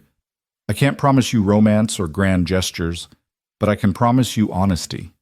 I can promise you that I'll work hard to provide for you and the girls. I can promise that I'll stand between you and anyone who tries to hurt you." He paused. "And I can promise that what I feel for you is real. Maybe it's not the passionate love poets write about, but it's steady, it's true, and it's growing stronger every day." Clara set down her mending with trembling hands and cupped his face. feeling the rough stubble under her palms, seeing the vulnerability in his eyes. "I don't need poetry," she said. "I need exactly what you just described. Honesty, partnership, someone who won't run when things get hard." "I won't run," Ethan said firmly. "That's a promise." "Neither will I." He leaned forward and kissed her, slower than that first desperate kiss on New Year's, but somehow deeper. Clara felt herself falling into him, letting go of the last defenses she'd kept in place. When they finally pulled apart, Ethan rested his forehead against hers. "Marry me," he said. "Not in spring like we planned. Now. As soon as we can get to a preacher." Clara's heart hammered. "Why the rush?" "Because I don't want to wait anymore. Because I want everyone to know you're mine. Not my housekeeper, not my hired help, but my wife, my partner, my family." His voice roughened. "Because I'm tired of holding back, of pretending this is just a practical arrangement when we both know it's more than that." Clara thought about all the reasons she should say no, should wait, should be cautious. She thought about her past, her reputation, the ways this could still go wrong. And then she thought about Ethan's steady presence, Abigail's trust, Rose's unconditional love. She thought about belonging, about home, about taking the leap even when the landing wasn't guaranteed. "Yes," she said. "Yes, I'll marry you." Ethan's smile was like sunrise breaking over the mountains, transforming his weathered face into something beautiful. He kissed her again, and this time there was promise in it, a future unfolding between them like a map to undiscovered country. They would have married the very next week if the weather had cooperated. But February had one last storm in store, a howling monster that buried the ranch under 4 feet of fresh snow and made travel impossible for nearly 10 days. They were trapped again, the 4 of them, but this time the isolation felt different, exciting almost, like they were cocooned in their own little world, preparing for a transformation. Clara told the girls one morning over breakfast, unable to keep the secret any longer. "Your father and I have something to tell you," she began, glancing at Ethan for support. He nodded encouragingly, and Clara continued, "We've decided to get married, to make our family official." Abigail's eyes went wide. "You're going to be our real mama?" "If that's all right with you," Clara said carefully. The child launched herself out of her chair and threw her arms around Clara's neck with such force she nearly toppled the both of them. Yes, it's all right. It's more than all right." But Rose, not entirely understanding, but picking up on her sister's excitement, began clapping her hands and chanting, "Mama, Mama, Mama." Clara felt tears spill over as she held Abigail close, felt the child's thin body shaking with joy. Over her head, she met Ethan's eyes and saw her own emotion reflected there, gratitude, wonder, and something that looked very much like love. The days waiting for the storm to clear passed in a strange blur of domesticity and anticipation. Clara found herself planning in ways she never had before, thinking about the future with concrete hope rather than vague possibility. She altered one of Catherine's old dresses, a simple blue calico that Ethan had quietly suggested she might wear, taking it in to fit her smaller frame. She taught Abigail how to make a flower crown from dried prairie grass and ribbons, something the girl could wear for the ceremony. And at night, she and Ethan talked about everything. Their childhoods, their failures, their fears. Ethan told her about growing up the youngest of 5 brothers, about learning to be tough because gentleness was seen as weakness, about his father dying in a farming accident and his mother following 6 months later from grief, about building the ranch from nothing, proving he could make something of himself despite being written off as the runt. Clara told him about her father, a bookkeeper who'd gambled away everything they had, about her mother's decline from genteel poverty into actual starvation, about the choice, if it could even be called a choice, to work at the dance hall, to smile and flirt and let men think they had a chance while keeping herself just out of reach, about the shame that had followed her ever since, the sense that she'd stained herself permanently. "You survived," Ethan said fiercely when she'd finished. "There's no shame in survival, only in judging people for the choices they had to make." "The world doesn't see it that way." "Then the world's a fool." Clara leaned against him, his arm coming naturally around her shoulders, and felt a peace she hadn't known was possible. For the first time in her life, someone knew the worst of her and stayed anyway. More than stayed, chose her. wanted her, saw value where others had seen only ruin. The storm finally broke on the 9th day, the sun emerging weak but determined. The temperature rose just enough to make travel feasible, and Ethan announced they'd ride to Lewiston the next morning to find the circuit preacher. "What if he won't do it?" Clara asked, voicing the fear that had been gnawing at her. "What if the stories have reached him?" "Then we'll find someone who will," Ethan said simply. "There's more than one preacher in Wyoming territory. We'll keep looking until we find one with sense." But it didn't come to that. Reverend Mitchell, a weathered man in his 60s who'd spent 40 years bringing religion to the frontier, listened to their request with shrewd eyes. He looked at Ethan, then at Clara, then back at Ethan. "I've heard things about you, Miss Dawson," he said bluntly. Clara's heart sank, but she lifted her chin. "I'm sure you have. Most of them are exaggerations, but not all. I've made mistakes. I won't deny my past." "Good," the Reverend said, surprising her, "because I've got no use for liars or pretenders. The frontier's too hard for that nonsense." He turned to Ethan.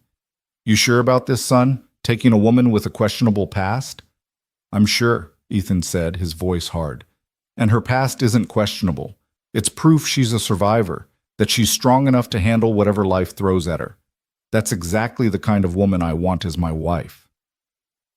Reverend Mitchell studied them both for a long moment, then nodded. "All right then. When do you want to do this?" "As soon as possible," Ethan said. "Tomorrow afternoon, 2 o'clock. Bring witnesses." They left the Reverend's small house in a daze.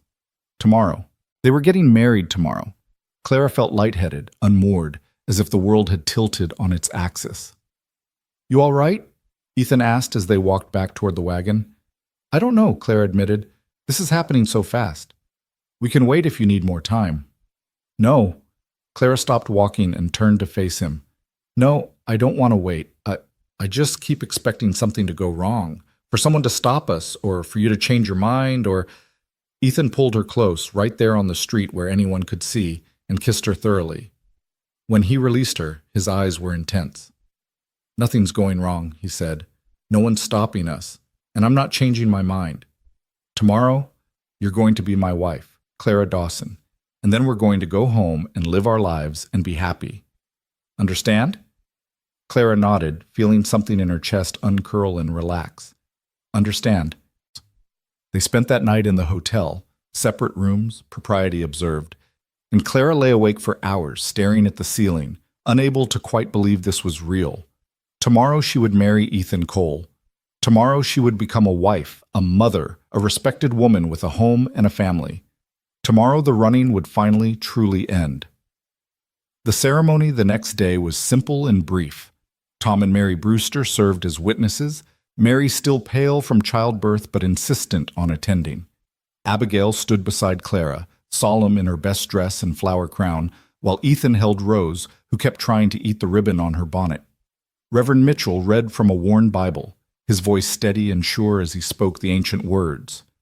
Clara barely heard them, too focused on Ethan's hand holding hers, his thumb rubbing gentle circles on her palm. When the Reverend asked if she took this man, her voice rang out clear and strong. "I do." Ethan's "I do" was equally firm, and then the Reverend was pronouncing them husband and wife, and Ethan was kissing her while Abigail cheered and Rose clapped and Mary cried happy tears. Mrs. Clara Cole. That was her name now. Her identity. Her future. They celebrated with dinner at the hotel restaurant, a luxury, but Ethan insisted. Clara sat at the table with her new family, watching Abigail devour her first restaurant meal and Rose smear mashed potatoes everywhere, and felt happiness so profound it was almost painful. "What are you thinking?" Ethan asked quietly. Clara looked at him, this man who'd saved her life in more ways than one. "That I'm the luckiest woman alive." His hand found hers under the table, their fingers lacing together naturally. "Pretty sure I'm the lucky one." They rode home as the sun set, painting the snow-covered landscape in shades of gold and rose. Clara sat beside Ethan on the wagon seat, his body warm against hers, and watched their daughters, because they were hers now, legally and truly, doze under blankets in the back. The ranch appeared as the last light faded, the the cabin windows glowing with the lamp they'd left burning. Home. Clara's throat tightened at the sight. This was home now. Not just a place she was staying, but where she belonged. Ethan must have felt her emotion because he squeezed her hand. "Welcome home, Mrs. Cole." "Mrs. Cole," Clara repeated, testing the name. "I think I like the sound of that." "Better get used to it. You're stuck with it now." "I can think of worse fates." They got the girls inside and into bed, both children too exhausted from the excitement to resist. Then Ethan and Clara stood in the main room, suddenly awkward with each other. They were married now. The practical barriers were gone, and neither of them quite knew what came next. "I should probably tell you," Ethan began, running a hand through his hair. "I'll understand if you want to keep your own room. I know this marriage is, well, it started as practical, and I don't want you to feel obligated to—" Clara crossed to him and placed a finger on his lips, silencing him. "Ethan, stop talking." He blinked at her. "I married you," Clara said softly. "Not just on paper, but in every way that matters. I want this to be a real marriage, if you do." "I do," Ethan said immediately. "God, Clara, I do. I just didn't want to assume—" She kissed him, and this time there was no hesitation, no holding back. His arms came around her, pulling her close, and Clara felt the last of her defenses crumble. She was safe here, loved here, home. When they finally pulled apart, Ethan's eyes were dark with emotion. "I never thought I'd feel this way again. After Catherine, I thought—" "I know," Clara said. "I thought the same thing, that I was too damaged, too used up to deserve happiness." She smiled up at him. "But maybe we were wrong. Maybe broken people can find wholeness in each other." "Maybe," Ethan agreed, and kissed her again. The weeks that followed were among the happiest of Clara's life. She and Ethan settled into married life with surprising ease, learning each other's rhythms and habits, building something real from the foundation of mutual respect and growing affection. The girls blossomed under the stability of a complete family unit, Abigail becoming more confident and Rose developing a mischievous streak that kept everyone on their toes. But happiness, Clara had learned, was never guaranteed. And in late March, when the thaw had truly begun, and the first green shoots were pushing through the mud, danger came calling. It started with smoke on the horizon. Ethan noticed it first, coming in from checking the fence line. He stood in the doorway, his face grim, staring south toward the Brewster place. "That's too much smoke for a chimney," he said. "Something's burning." Clara came to stand beside him, Rose on her hip, and felt her stomach drop. The smoke was thick and black, rising in a column that could be seen for miles. "Could it be a brush fire?" she asked, knowing even as she spoke that the answer was no. It was too early in the season, the ground still too wet. "It's a structure," Ethan said. "A big one. Barn, maybe." He was already moving, grabbing his coat. "I have to go see if they need help. I'm coming with you." "Clara, don't argue. If it's bad, they'll need every hand. Abigail can watch Rose." Ethan looked torn, but nodded. "All right, but stay back if it's dangerous." They rode hard toward the Brewster ranch, and as they got closer, Clara's worst fears were confirmed. The barn was fully engulfed, flames reaching 50 feet into the air, the heat visible as a shimmer even from a distance. Tom and 3 ranch hands were running with buckets, trying desperately to wet down the nearby buildings to keep the fire from spreading. Ethan and Clara dismounted and ran to help. The heat was intense, nearly unbearable, and the smoke choked the air. But they formed a bucket line with the others, passing water from the well, throwing it on the stable and chicken coop, fighting to save what they could while the barn burned. It was Mary's scream that changed everything. "The horses! There are still horses in the stable!" Clara's head snapped up. The stable was adjacent to the barn, and flames were already licking at its roof. If the fire spread there, the animals inside would burn alive. Without thinking, Clara dropped her bucket and ran. She heard Ethan shout behind her, heard him calling her name, but she didn't stop. The stable door was closed, and she wrenched it open, immediately hit by a wall of heat and smoke. Inside, 4 horses screamed in terror, rearing and kicking at their stall doors. Clara grabbed a lead rope and ran to the first stall, yanking the door open. The horse inside, a bay mare, bolted past her toward the open door. 2 more followed, wild-eyed with fear, but the 4th, A black gelding that Clara recognized as Tom's favorite was trapped in a back corner stall where the fire had already reached the wall. "Come on," Clara gasped, coughing on smoke. "Come on, boy, you have to move." The horse reared, terrified, and Clara knew she had seconds before the roof collapsed. She grabbed the lead rope attached to the gelding's halter and pulled with all her strength. The horse resisted, and Clara pulled harder, her hands burning where the rope cut into her palms. "Please," she begged, "please, please move." And then Ethan was there, his strong hands joining hers on the rope, his body pressing against her back. Together they pulled, and the gelding finally lurched forward, his hooves clattering on the stable floor.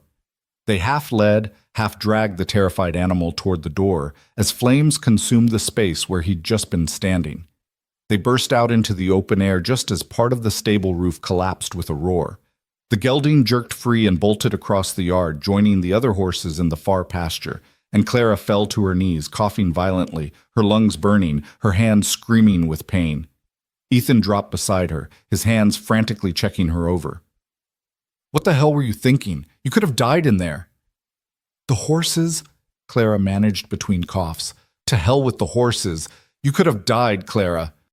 She looked up at him and saw tears cutting tracks through the soot on his face, saw real fear in his eyes, and understood that his anger came from terror at how close he'd come to losing her.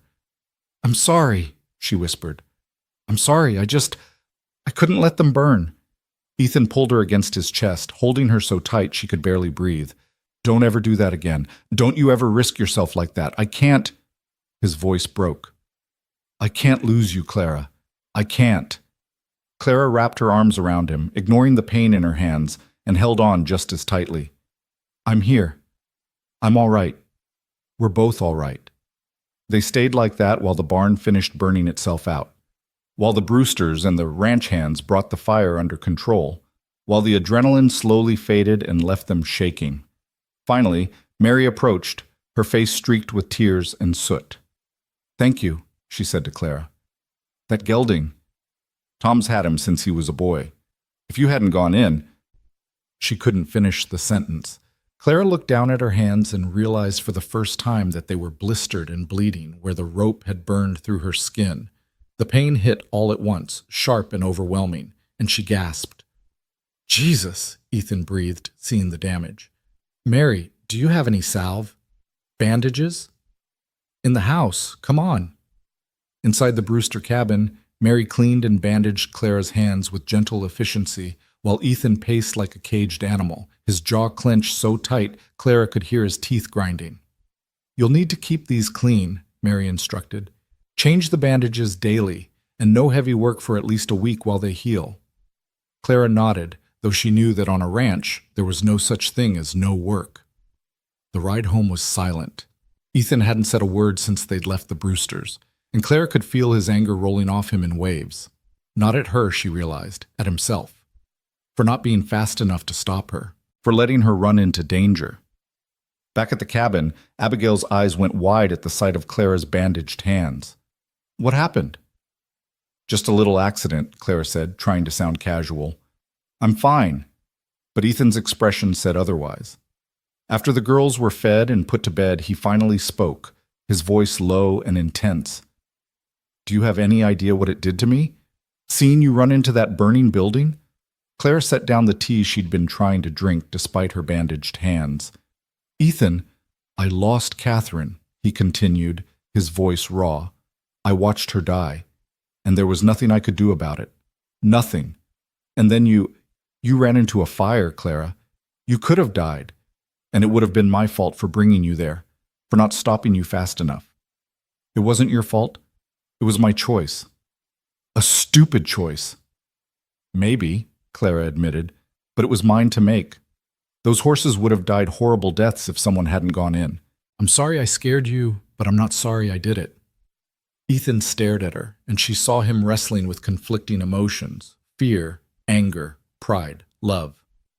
Finally, he crossed to where she sat and knelt in front of her, taking her bandaged hands gently in his.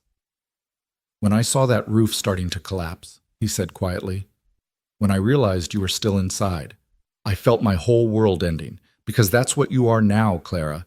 You're my world, you and the girls, and the thought of losing you. He closed his eyes. I can't survive that again. I barely survived it the first time. Clara's throat tightened. You won't lose me. I promise. You can't promise that. No one can. No, she agreed. But I can promise I'll fight like hell to stay. I'll be careful. I won't take stupid risks. She managed a weak smile. Well, I'll try not to. Ethan let out a shaky laugh. That's all I can ask, I suppose.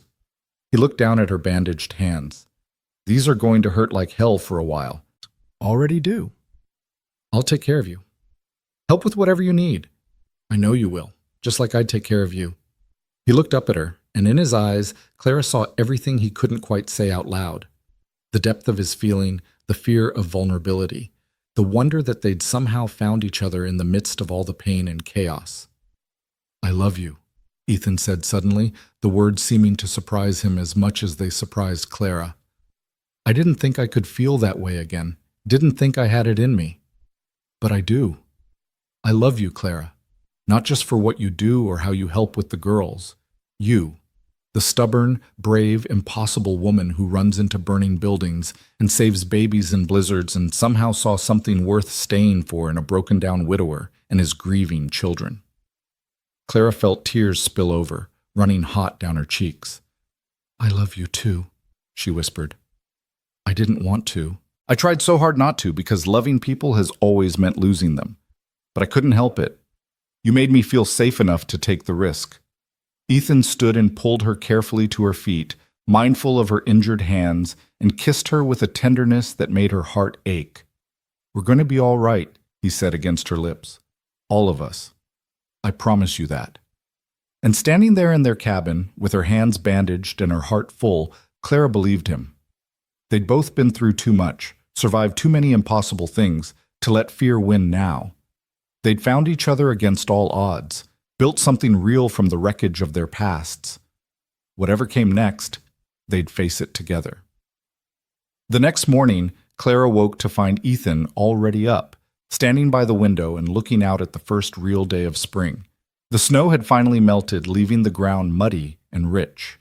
Green was pushing through everywhere. Grass, early wildflowers, the first leaves on the cottonwoods. What are you thinking about? Clara asked, joining him. Catherine, he said quietly. I realized this morning that I haven't thought about her, really thought about her, in weeks, and I felt guilty about that. Clara took his hand carefully, mindful of her bandages. That's not wrong, you know. Moving forward doesn't mean forgetting. I know. Logically, I know. He was quiet for a moment.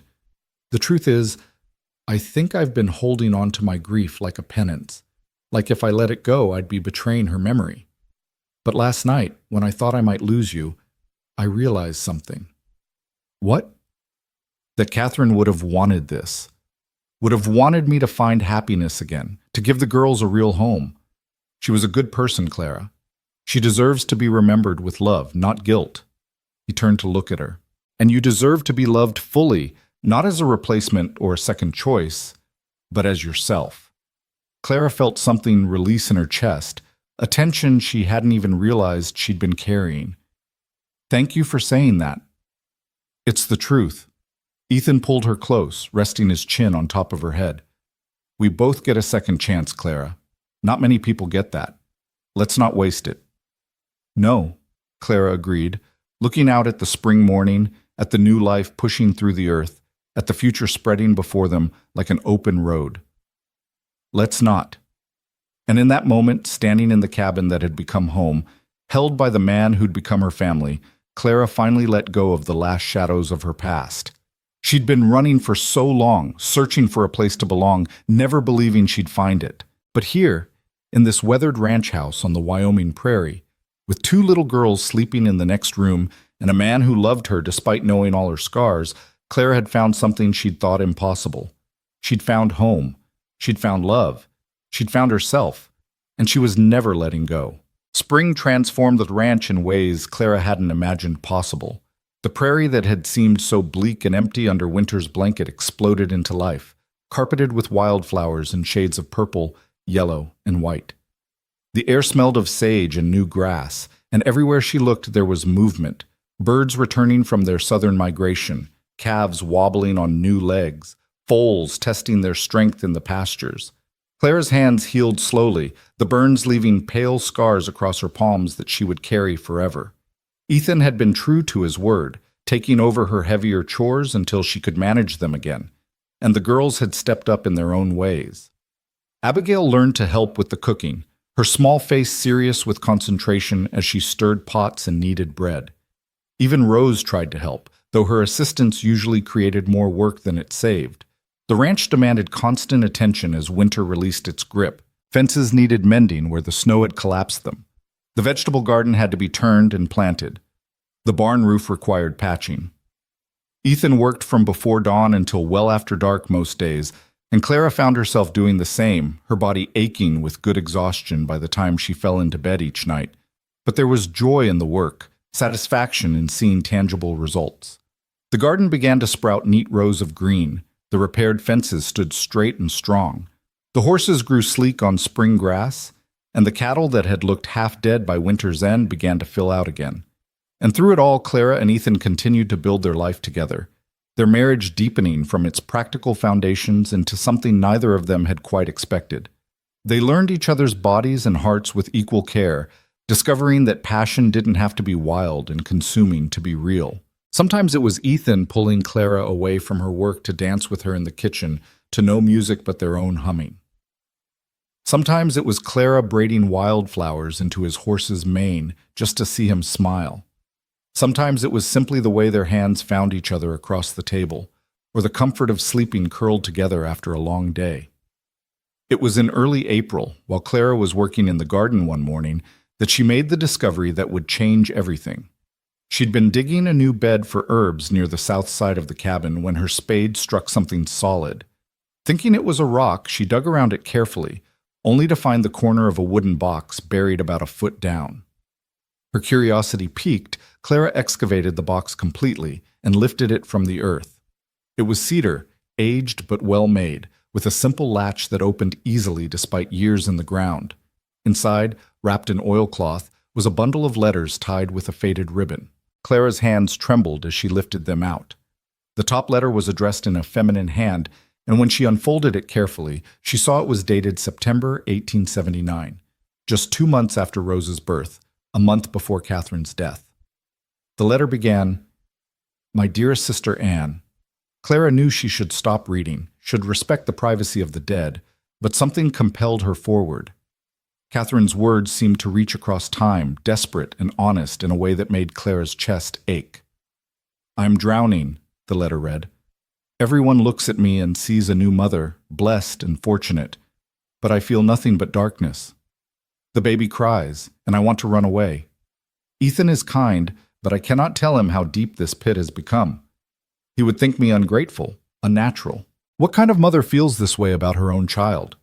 The words continued raw and painful, describing Catherine's battle with what Clara recognized as profound despair, what her mother's doctor had once called melancholia, though Clara had heard it called other names. Catherine wrote of feeling disconnected from her own body, of going through the motions of life while feeling already dead inside. She wrote of loving Abigail and Ethan, but being unable to feel that love through the fog that had descended over her. "I'm so tired, Anne," the letter concluded. "So tired of pretending. So tired of fighting. Sometimes I think they would all be better off without me. At least then Ethan could find someone who could be the mother these children deserve, the wife he needs. Someone whole and capable and alive in ways I no longer am." The letter was never sent. None of them were. Catherine had written 7 in total, each one more desperate than the last, and then hidden them away. Whether she'd meant to send them eventually, or whether the act of writing had been her only outlet, Clara would never know. She sat in the garden dirt, the letters clutched in her scarred hands, and wept for a woman she'd never met but suddenly understood with painful clarity. Catherine hadn't died just from childbed fever. She died from a sickness of the spirit that the fever had simply made visible, one that had been consuming her slowly for months. And Ethan had never known. Clara found him in the barn, repairing a broken stall door. He looked up at her approach, and his expression immediately shifted from concentration to concern. "What's wrong?" Clara held out the letters wordlessly. Ethan took them, confusion crossing his face, and then recognition as he saw Catherine's handwriting. His hand stilled. "Where did you find these?" "Buried in the garden, near the south wall." Clara's voice was gentle. "I think you need to read them." Ethan looked at the letters as if they were something dangerous, something that might explode if handled wrong. I'm not sure I want to." "I know, but I think you need to." Clara touched his arm. "She was struggling, Ethan, more than anyone realized, and she never told you because she was afraid of what you'd think." His jaw worked, muscles jumping beneath his skin. Finally, he nodded and sank down onto a hay bale, unfolding the first letter with shaking hands. Clara stood nearby, giving him space but remaining present, and watched his face as he read. She saw the moment understanding hit, the way his eyes widened, then squeezed shut, saw the tears that tracked down his weathered cheeks, saw his shoulders begin to shake with silent sobs as the truth of Catherine's suffering became undeniable. When he'd read the last letter, Ethan sat motionless for a long moment, the papers clutched in his fists. Then he looked up at Clara, his face ravaged with grief. "I didn't know," he said hoarsely. "God, Clara, I didn't know. How did I not see it?" Clara knelt in front of him, taking his face in her hands. "Because she hid it. Because women are taught to hide these things, to be grateful and content no matter what they're really feeling, because admitting to that kind of darkness feels like admitting you're broken, wrong, unnatural. I could have helped her. If she'd just told me." "Could you?" Clara asked gently. "What would you have done? What could anyone have done? There are no doctors who understand this kind of sickness, no medicines to cure it. She would have been told to pray more, to be grateful for her blessings, to simply try harder." Her voice softened further. "She protected you from it, Ethan. She protected the girls. She carried it alone because she thought that was what mothers were supposed to do. She shouldn't have had to carry it alone. No, but she did. And now you know the truth, that she was suffering, that her death might have been a relief from pain we can't comprehend." Clara wiped away his tears with her thumbs. "You can't change what happened, but you can honor her memory by understanding that she did the best she could with what she had, that she loved you and the girls even when she couldn't feel it, that she was brave, even in her darkness." Ethan pulled Clara close, burying his face against her shoulder, and wept as he hadn't allowed himself to weep since Catherine's death. He wept for his lost wife, for her silent suffering, for all the ways he'd failed to see. He wept for the questions that would never be answered and the comfort he'd never been able to offer. And Clara held him through it all, her own tears falling silently, grieving for both of them. When the storm finally passed, Ethan pulled back and looked at the letters again. "What should I do with these?" Clara thought about it. "I think we should bury them. Put them to rest properly with intention. Let Catherine's pain be acknowledged and then released." She paused. "There's a spot in the garden, near where I found them. We could plant something there, something beautiful that blooms every spring." Ethan nodded slowly. "I'd like that." They chose the next morning, when the sun was just breaking over the mountains and the air still held the coolness of night. Clara and Ethan worked together to dig a deeper hole where the box had been buried, while Abigail and Rose watched with solemn faces. Clara had explained, in simple terms appropriate for children, that they'd found letters from their mother and that they were going to give them a special resting place. "Will Mama come back if we plant her letters?" Rose asked, her small face confused. "No, sweetheart," Clara said gently, pulling the child onto her lap. "Your Mama is in heaven, but her memory lives in our hearts, and this garden will help us remember the good parts of her." Abigail, older and wiser, understood more. "Was Mama sad? Is that why she died?" Ethan gathered his daughter close. "Your Mama was sick in a way that was hard to see. And yes, she was sad sometimes. But she loved you very, very much. These letters show how much she wanted to be the best mother she could be, even when it was hard." "I miss her," Abigail whispered. "I know, baby. I miss her too." They placed the letters, still wrapped in their oilcloth, back into the cedar box. Before closing it, Clara added something of her own. a pressed wildflower from the prairie, a symbol of resilience and renewal. Then Ethan closed the box and lowered it into the earth. As they covered it with soil, Ethan spoke quietly, his voice carrying on the morning air. "Catherine, I'm sorry I didn't understand. I'm sorry you felt alone, but I want you to know that the girls are loved and cared for, that we haven't forgotten you, that your struggle wasn't in vain because it taught us to pay attention, to look for the hidden pain, to be kinder than necessary." He paused, his hand finding Clara's. "And I want you to know that I've found someone who brings light back into this house, someone who loves your daughters as fiercely as you did. I hope, wherever you are, that gives you peace." Clara felt tears streaming down her face as she added her own words. "Thank you, Catherine, for giving Ethan and the girls to the world, for fighting as long as you could, for being honest in these letters, even if you couldn't speak the words aloud. Your pain matters. Your struggle matters. And your memory will be honored here." They stood in silence for a moment, the four of them bound together by love and loss, and the complicated truth that families are built on more than just blood or convention. Then Ethan handed Abigail a small bundle of wildflower seeds. "Your mama loved these flowers," he said. "Every spring they'll bloom here and we'll remember her." Abigail scattered the seeds carefully over the disturbed earth, her movements deliberate and reverent. Rose tried to help, mostly just throwing dirt around, but no one corrected her. And when it was done, Clara poured water from a bucket, baptizing the ground, blessing the seeds, marking this place as sacred. In the days that followed, something shifted in the household. It was subtle but profound, like the release of a held breath. Ethan seemed lighter, less burdened by guilt he'd carried for months. He spoke of Catherine more freely now, sharing happy memories with the girls instead of avoiding her name entirely. He hung a small portrait of her in the main room, something he'd kept packed away since her death, and Abigail would sometimes stand before it, talking to her mother in a child's matter-of-fact way. "We planted a garden where your letters were," she told the portrait one evening. "Clara says it's going to be beautiful. I think you'd like it." Clara, overhearing, felt her heart swell.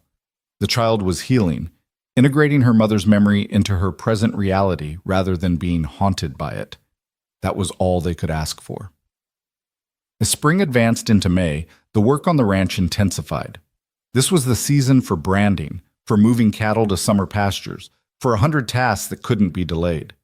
Tom Brewster and several neighboring ranchers came to help with the branding, and they brought their wives, turning the necessary work into something almost festive.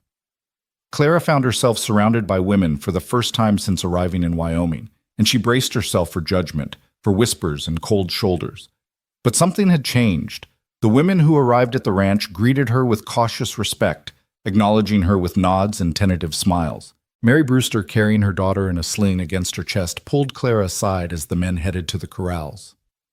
"I wanted to thank you properly," she said, "for what you did, both at the birth and during the fire. Tom says I'd be dead if not for you, and our home would have burned to the ground." Clara felt heat rise in her cheeks. "I just did what anyone would do." "No," Mary said firmly. "Most people wouldn't have. Most people would have been too afraid, or too concerned about propriety, or too busy judging to help." She reached out and squeezed Clara's hand. "I know what they said about you. I heard all the stories. But I don't care about your past. I care about who you are now. And who you are is someone brave and kind and exactly what this community needs." Another woman, Mrs. Patterson from a ranch to the west, joined them. She was older, maybe 50, with gray-streaked hair and a no-nonsense manner. "Mary's right," she said bluntly. "We've been short on good people and long on gossips around here. Someone who will actually help instead of just talking about it is worth 10 proper ladies who won't lift a finger." She looked Clara up and down appraisingly. Ethan chose well, better than that pious fool Henderson woman would admit. Clara felt something tight in her chest begin to loosen. These women weren't offering friendship exactly, not yet, but they were offering acceptance, a chance to prove herself through actions rather than being condemned for history. It was more than she'd dared hope for.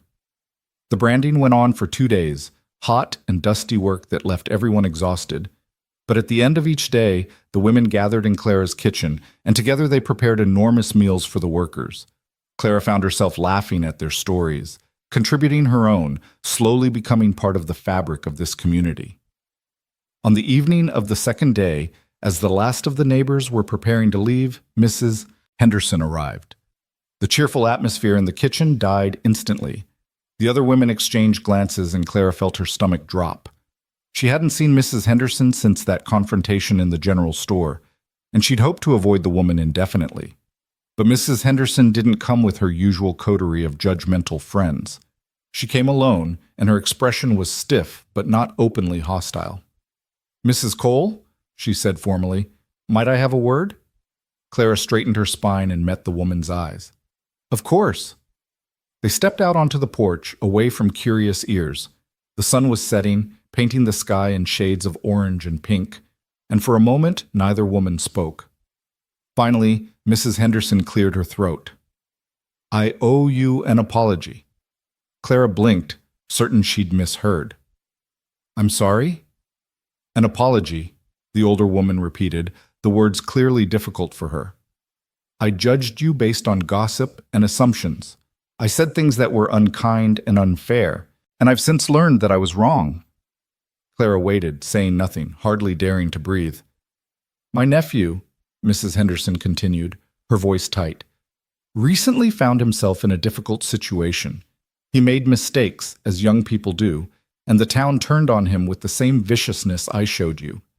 Suddenly I understood what it feels like to watch someone you care about be reduced to their worst moments, to have their whole life defined by their failures." She looked Clara in the eye.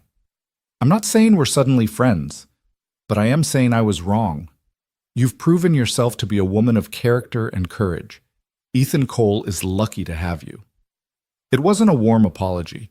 It wasn't even particularly gracious, but it was sincere, and Clara recognized the cost it must have taken for a woman like Mrs. Henderson to admit fault. "Thank you," Clara said quietly. "I appreciate you saying that."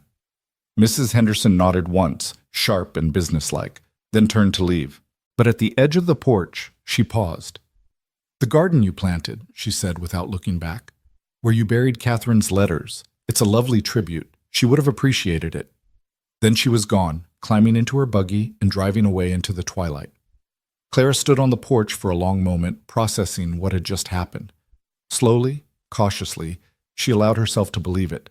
The worst of the town's judgment had lifted. She would never be fully embraced by everyone. Small towns had long memories, but she'd earned enough respect to live without constant condemnation. She was becoming part of this place, part of this community. Not as an outsider to be tolerated, but as someone who belonged. Ethan found her there, still standing in the gathering darkness, and wrapped his arms around her from behind. "Everything all right?" Clara leaned back against his chest. Mrs. Henderson apologized.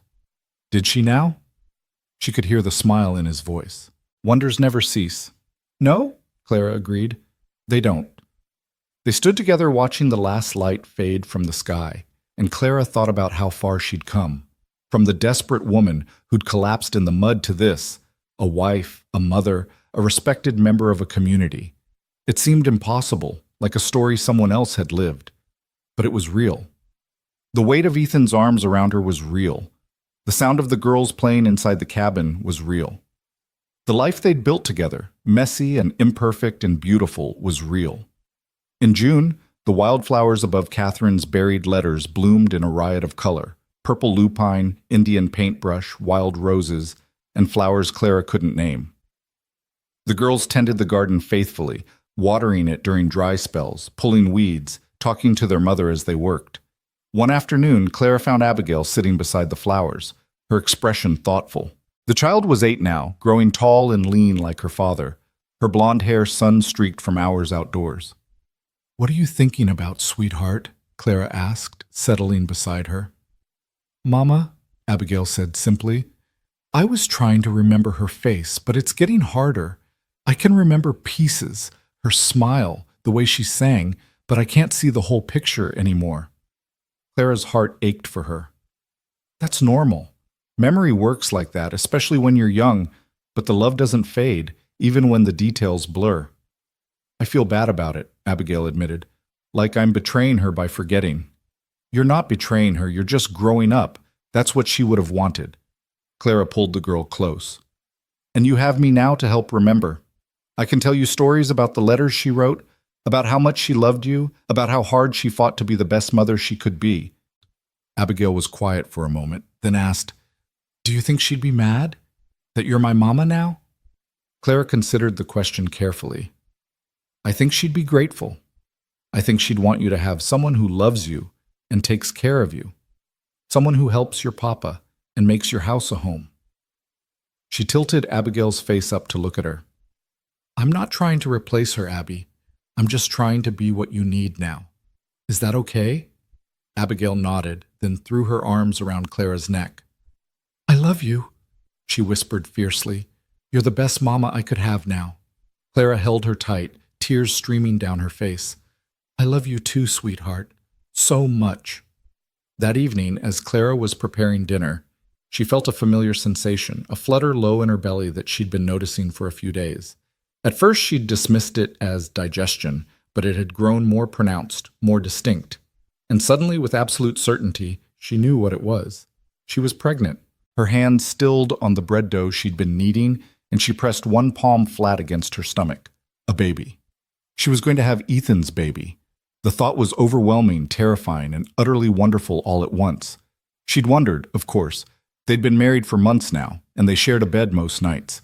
But after years of being careful, of avoiding this exact situation, part of her had assumed it simply wouldn't happen. That her body had somehow decided long ago it wasn't meant for motherhood. But here it was. Undeniable. Life growing inside her.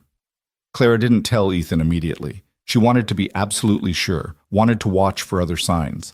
But over the next few days, her certainty grew. Her monthly courses were late, her breasts were tender, and that fluttering continued, small kicks from a presence making itself known.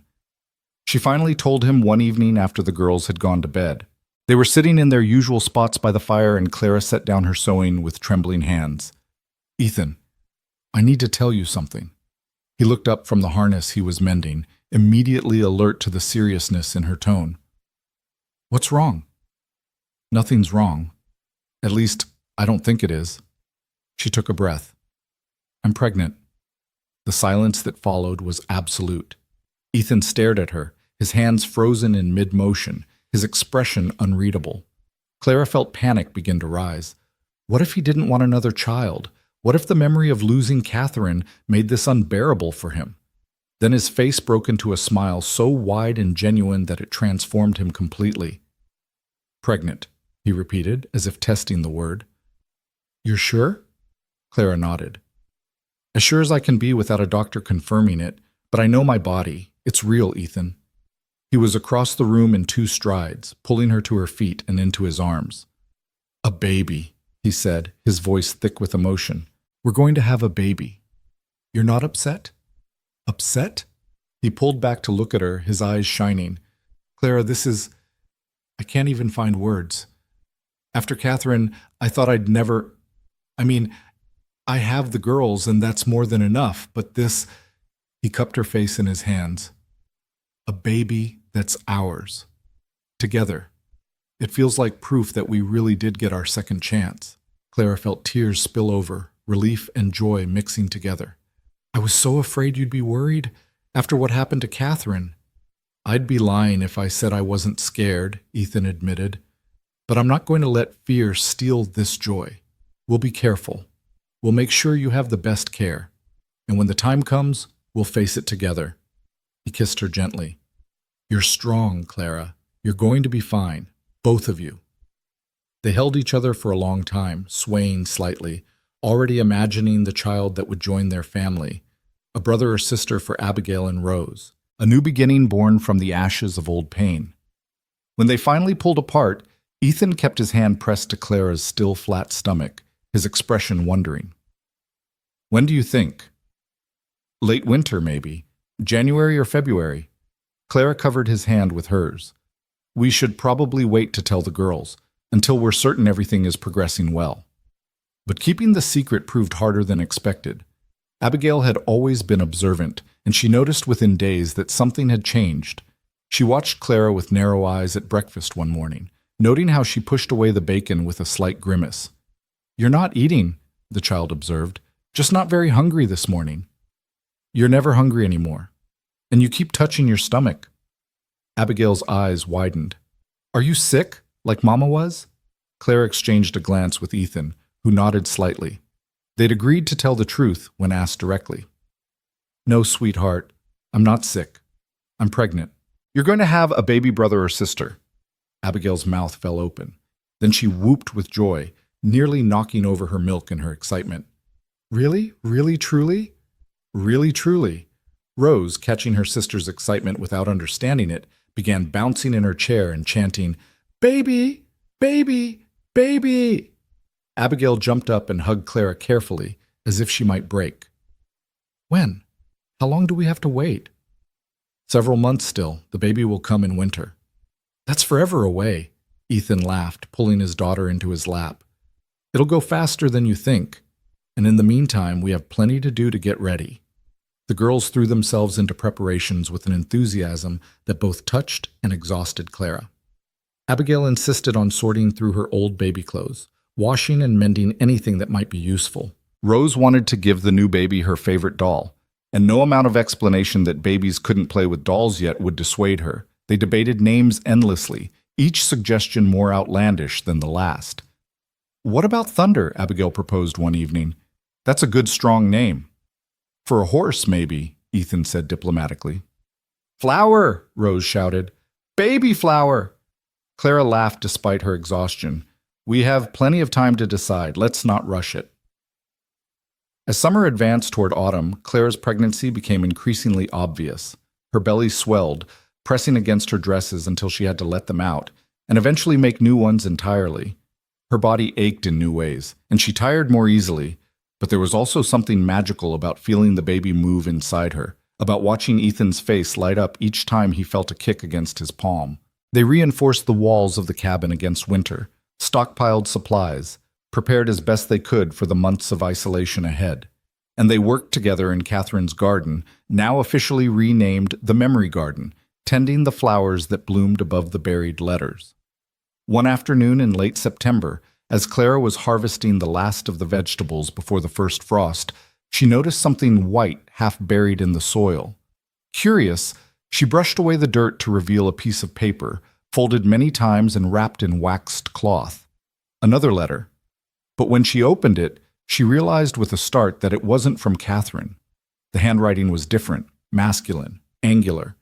It was dated 3 days after Catherine's funeral, and it was from Ethan. "Catherine," it began, "I don't know if you can hear this wherever you are, but I need to say it anyway. I'm sorry. Sorry I didn't see your suffering. Sorry I wasn't enough to make you want to stay. Sorry that providing for the family meant I was absent when you needed me present." The letter continued, raw with grief and self-recrimination, Ethan flaying himself with guilt. But at the end, he'd written something that made Clara's breath catch. "I promise I'll take care of the girls. I promise I'll tell them about you, about how you loved them even when the darkness made it hard to show. And I promise that if I ever get another chance at love, at partnership, I won't make the same mistakes. I'll pay attention, I'll be present, I'll choose connection over perfection. I hope somehow that brings you peace." Clara sat in the garden holding the letter, understanding that Ethan had buried it just as Catherine had buried hers, seeking some kind of release, some way to process the unbearable. And he'd kept his promises. Every single one. She showed him the letter that evening, and he read it in silence, his jaw working. "I'd forgotten I wrote that," he said finally. "I was out of my mind with grief. The Reverend said writing might help, so I tried. Buried it because looking at the words made it too real." "You've kept your promises," Clara said softly. "All of them." He looked at her, this woman who'd walked into his life broken and desperate and somehow put them both back together. "I'm still keeping them, every day."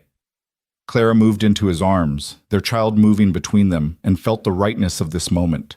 They'd both been shattered by loss, both buried their pain and somehow found each other in the ruins. They'd built something new, not in spite of their scars, but because of them. The memory garden bloomed around them, holding its secrets, its buried grief transformed into beauty. And as the first stars appeared in the darkening sky, Clara understood that this was what healing looked like. Not the erasure of pain, but the transformation of it into something that could coexist with joy. They stood together in the garden, bound by love and loss and the promise of new life. And Clara knew with absolute certainty that she was exactly where she was meant to be. Home. Autumn painted the Wyoming landscape in shades of amber and rust, the cottonwoods blazing gold against an impossibly blue sky. Clara's belly swelled with the changing season, and she moved through her days with the careful deliberation of a woman carrying precious cargo. The baby was active now, kicking and turning at all hours, making its presence known in ways that both delighted and exhausted her. Ethan had become almost comically protective, hovering whenever she lifted anything heavier than a cup of tea, insisting she rest more than she worked. It would have been suffocating if it hadn't been so clearly born of love and the memory of loss that still haunted him in quiet moments. "I'm not made of glass," Clara told him one afternoon when he'd practically wrestled a bucket of chicken feed out of her hands. "I know that, but indulge me anyway." His hand rested on her belly, feeling the baby kick against his palm. "I can't lose you, Clara, either of you." She softened at the vulnerability in his voice. "You won't. I promise to be careful, but you have to promise not to treat me like an invalid. I need to work. I need to feel useful." They compromised, as they'd learned to do in their months together. Clara handled the lighter chores and let Ethan take on the heavier ones. She cooked and cleaned and tended the girls, but she didn't lift hay bales or haul water from the well. And when exhaustion hit her suddenly, as it often did these days, she allowed herself to rest without guilt. The girls had taken to reading to her baby. Abigail would press her mouth close to Clara's stomach and recite stories she'd memorized, while Rose sang nonsense songs that made everyone laugh. Clara would lie on the bed, propped up with pillows, watching her daughters, because they were hers now, fully and completely, and feel such overwhelming love it sometimes took her breath away. In October, the first real cold snap arrived, bringing with it a reminder of the previous winter, and how much had changed since then. Clara stood at the kitchen window one morning, watching frost patterns melt in the sunrise, and thought about the desperate woman who'd staggered through a storm not quite a year ago. That woman had been hollow, running on nothing but stubborn will and fear. This woman, the one she'd become, was full of love, full of purpose, full of life in the most literal sense. "What are you thinking about?" Ethan asked, coming up behind her and wrapping his arms carefully around her expanded waist. "About last winter, about how lost I was. And now? Now I'm found." She turned in his arms to face him. "You found me, Ethan, in every way that matters." He kissed her forehead, her nose, her lips. "Pretty sure we found each other." Their peace was interrupted by the sound of hoofbeats approaching fast. Ethan tensed immediately, his body shifting into alert readiness. Unexpected visitors were rarely good news on the frontier, especially as winter approached. But when the rider came into view, Clara recognized him as one of the ranch hands from the Patterson spread. The young man pulled his horse to a stop in front of the cabin and swung down, his face tight with urgency. "Mr. Cole, Mrs. Cole, we need help. Mrs. Patterson's daughter went into labor 2 days ago, and the baby won't come. Doc Henderson's been there, but he says there's nothing more he can do. He says—" The boy's voice broke. "He says they're both going to die." Clara felt ice flood her veins. She was 7 months pregnant herself, in no condition to be riding out to assist with a difficult birth. But even as the rational part of her brain cataloged all the reasons she couldn't go, her body was already moving, already reaching for her coat. "Clara, no." Ethan's voice was firm. "You can't. Not in your condition. Not in your—" "A woman is dying. Maybe 2 people. And you could be the 3rd if something goes wrong." He gripped her shoulders, his eyes desperate. "I can't let you risk yourself. Not now. Not when we're so close. I'm the only chance they have." Clara's voice was steady, certain. "Doc Henderson is a decent doctor for broken bones and fevers, but he doesn't understand birth the way women do. I've done this before. I can help. You're 7 months pregnant, which means I understand exactly what she's going through." Clara cupped his face in her hands. "I know you're scared. I'm scared too. But I can't let fear stop me from helping when I have the ability." That's not who I am. That's not who you married. Ethan stared at her, conflict warring across his face. Finally, his shoulders sagged in defeat. I'm coming with you. The girls, I'll take them to the Brewsters on the way. Mary can watch them. His voice was hard, brooking no argument. You're not doing this without me there. They made the arrangements quickly. Abigail, old enough to understand the seriousness of the situation, helped pack supplies without being asked. Rose cried at being separated from Clara, clinging to her skirts until Ethan gently pried her away. Mama has to go help someone, sweetheart, Clara said, kneeling with difficulty to be at the child's eye level. But I'll come back. I promise. Promise true? Rose asked, her lip trembling. Promise true. The ride to the Patterson ranch seemed to take forever, every jolt of the wagon sending discomfort through Clara's body. The baby inside her protested the movement, kicking furiously, and she pressed a hand to her side, willing her child to settle. Not yet, she thought. Not now. I need you to wait just a little longer. When they arrived, Clara could hear the screaming before they even entered the house. Mrs. Patterson met them at the door, her face haggard with exhaustion and fear. Thank God you've come. Sarah's been laboring for nearly 3 days now. She's so tired, and the baby... Her voice broke. Doc Henderson says the baby's stuck, that it's too big, positioned wrong. He says there's nothing to be done but wait and pray. Clara moved past her into the house, following the sounds of agony to a bedroom at the back. What she found there made her stomach clench. Sarah Patterson was maybe 19, barely more than a child herself, her face gray with pain and blood loss. Doc Henderson stood beside the bed, his expression grave, and when he saw Clara, something like relief crossed his features. Mrs. Cole, I'd heard you had some experience with difficult births. Some, Clara said, already moving to wash her hands in the basin someone had prepared. Tell me what you know. The doctor explained the situation in clinical terms. The baby was breech and large, Sarah was exhausted beyond the point of being able to push effectively, and he feared that forcing the birth would rupture something internally and kill them both. He'd seen it happen before, he said. Sometimes there were no good options.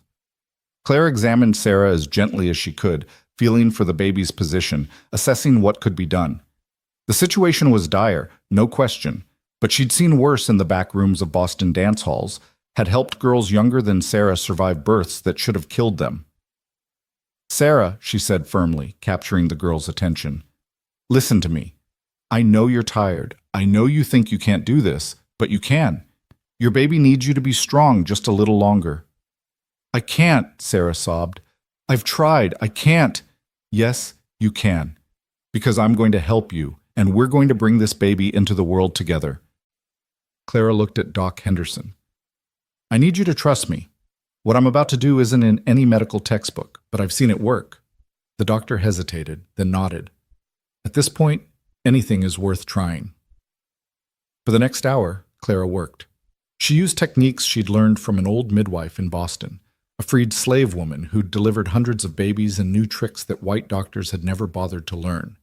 She had Sarah move into different positions, using gravity to help shift the baby. She massaged Sarah's belly, carefully manipulating the baby into a better position. She spoke constantly, her voice low and steady, anchoring Sarah to the world when pain threatened to pull her under. Ethan stayed close, following Clara's instructions without question, supporting Sarah's weight when Clara needed her upright, holding her hand when the pain became unbearable. And slowly, incrementally, the baby began to move. That's it, Clara breathed. That's it. I can feel it turning. Sarah, when the next contraction comes, you're going to push. Not before, not after. Wait for my signal. The girl nodded weakly, gathering her last reserves of strength. The contraction built, and Clara felt the shift she'd been waiting for. Now, push now! Sarah pushed with everything she had left, and Clara guided the baby, her scarred hands sure and steady despite her own exhaustion. She felt the moment the baby's shoulders cleared, felt the rush of fluid and blood, and then the baby was sliding free into her waiting hands. A boy. Large and perfect and completely silent. Clara's heart stopped. Not again. She couldn't lose another baby. Couldn't fail when she was so close. Her hands moved automatically, clearing the baby's airway, stimulating his chest, doing everything she'd done for Mary Brewster's daughter. "Breathe," she whispered. "Please, please breathe." The room held its collective breath. Sarah, barely conscious, watched with desperate eyes. Doc Henderson leaned forward, his expression grim. Ethan's hand found Clara's shoulder, anchoring her. And then the baby coughed, once, twice. And then he was crying, loud and angry and beautifully alive. The sound that went up in the room was part sob, part prayer. Sarah burst into tears of relief and joy. Mrs. Patterson collapsed into a chair, shaking. Doc Henderson wiped his eyes with his sleeve, not bothering to hide his emotion. Clara wrapped the baby in clean cloths and placed him in his mother's arms, then stepped back on legs that suddenly felt like water. The room tilted, and she would have fallen if Ethan hadn't caught her. "I've got you," he murmured. "You did it. You saved them both." Clara leaned into his strength, watching Sarah cradle her son, and felt something give way inside her. She'd been holding herself together through sheer will, ignoring the pain in her back, the tightness in her belly, the exhaustion that went bone deep. But now, with the crisis past, her body was demanding payment for what she'd put it through. "Ethan," she whispered, "I need to sit down." He got her to a chair just as the first real contraction hit. Clara gasped, her hand flying to her stomach, and felt wetness between her legs. Her water had broken. "No," she breathed. "No, it's too early. The baby's not due for 2 more months." "Doc Henderson!" Ethan's voice was sharp with panic. "Clara's in labor." The doctor was at her side in seconds, his hands gentle as he examined her. When he looked up, his expression was serious but not panicked. "The baby's coming," he confirmed. "I'd guess you have a few hours yet, but yes, it's happening." "It's too early," Clara repeated, fear flooding through her. 7 months? Babies don't survive at 7 months. "Some do," Doc Henderson said firmly. "I've seen it happen. Not often, but it's possible." He looked at Ethan. "We need to get her somewhere she can lie down. Is there another room?" Mrs. Patterson, recovered enough to function, led them to her own bedroom. Ethan carried Clara, and she clung to his neck, trying to breathe through the contractions that were already intensifying. "This is my fault," she said through gritted teeth. "I shouldn't have come. I knew it was risky." "Stop," Ethan said fiercely. "You saved 2 lives today. Whatever happens now, that doesn't change. You're a hero, Clara, and you're going to be fine, both of you." But as the hours passed and the labor intensified, Clara wasn't so sure. The pain was different from what she'd expected, sharper, more urgent, as if her body knew something was wrong and was trying to expel the baby quickly. She'd helped other women through labor, but experiencing it herself was something else entirely. It was primal and overwhelming and absolutely terrifying. Ethan stayed with her the whole time, holding her hand, wiping her forehead with cool cloths, whispering encouragement and love. And when the pain became too much, when Clara thought she couldn't endure another moment, he was there, his voice, her anchor.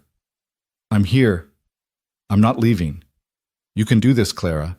You're the strongest person I know." "I'm scared," she sobbed during a brief respite between contractions. "I know, so am I." He pressed his forehead to hers. "But we're doing this together, just like everything else."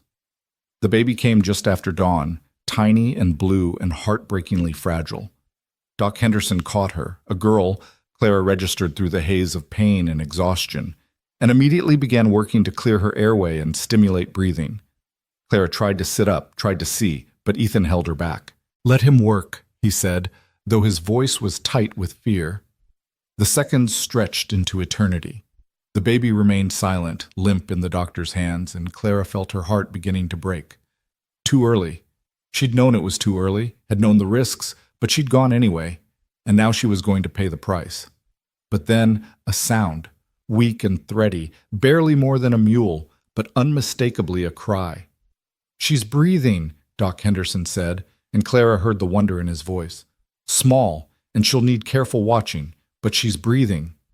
Ethan made a sound somewhere between a laugh and a sob, and Clara felt tears streaming down her face. The doctor brought the baby to her, this impossibly tiny creature wrapped in soft cloth, and Clara looked down at her daughter's face. She was perfect, so small that Clara could hold her in one hand, her skin translucent and delicate as paper, but perfect. Her eyes were closed, her mouth working reflexively, seeking food. Her fingers were impossibly tiny, nails like little shells. She was alive. Against all odds, she was alive. "Hello, little one," Clara whispered. "Hello, my brave girl." Ethan reached out with one finger and stroked their daughter's cheek, his hand shaking. "She's so small." "But strong," Doc Henderson said. "If she's made it this far, she's a fighter. The next few days will be critical. We need to keep her warm, make sure she's feeding, but I've seen premature babies survive before. It's possible." They named her Hope. It seemed the only appropriate choice for a child who'd come into the world too early but refused to give up. Clara held her constantly those first days, terrified to put her down, afraid that if she lost contact even for a moment, the baby would slip away.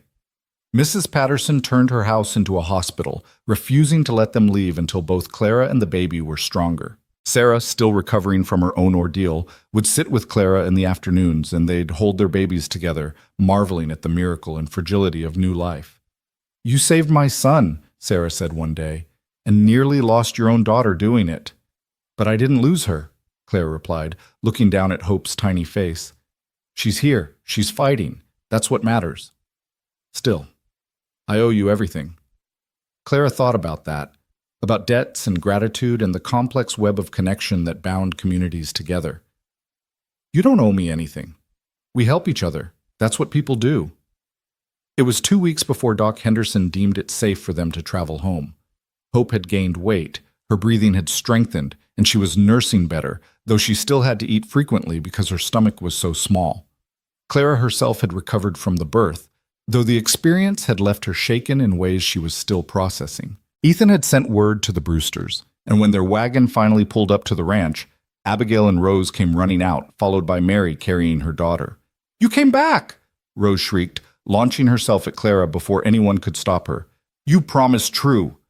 Clara caught her awkwardly, mindful of the baby in her arms, and hugged her tight. "I always keep my promises."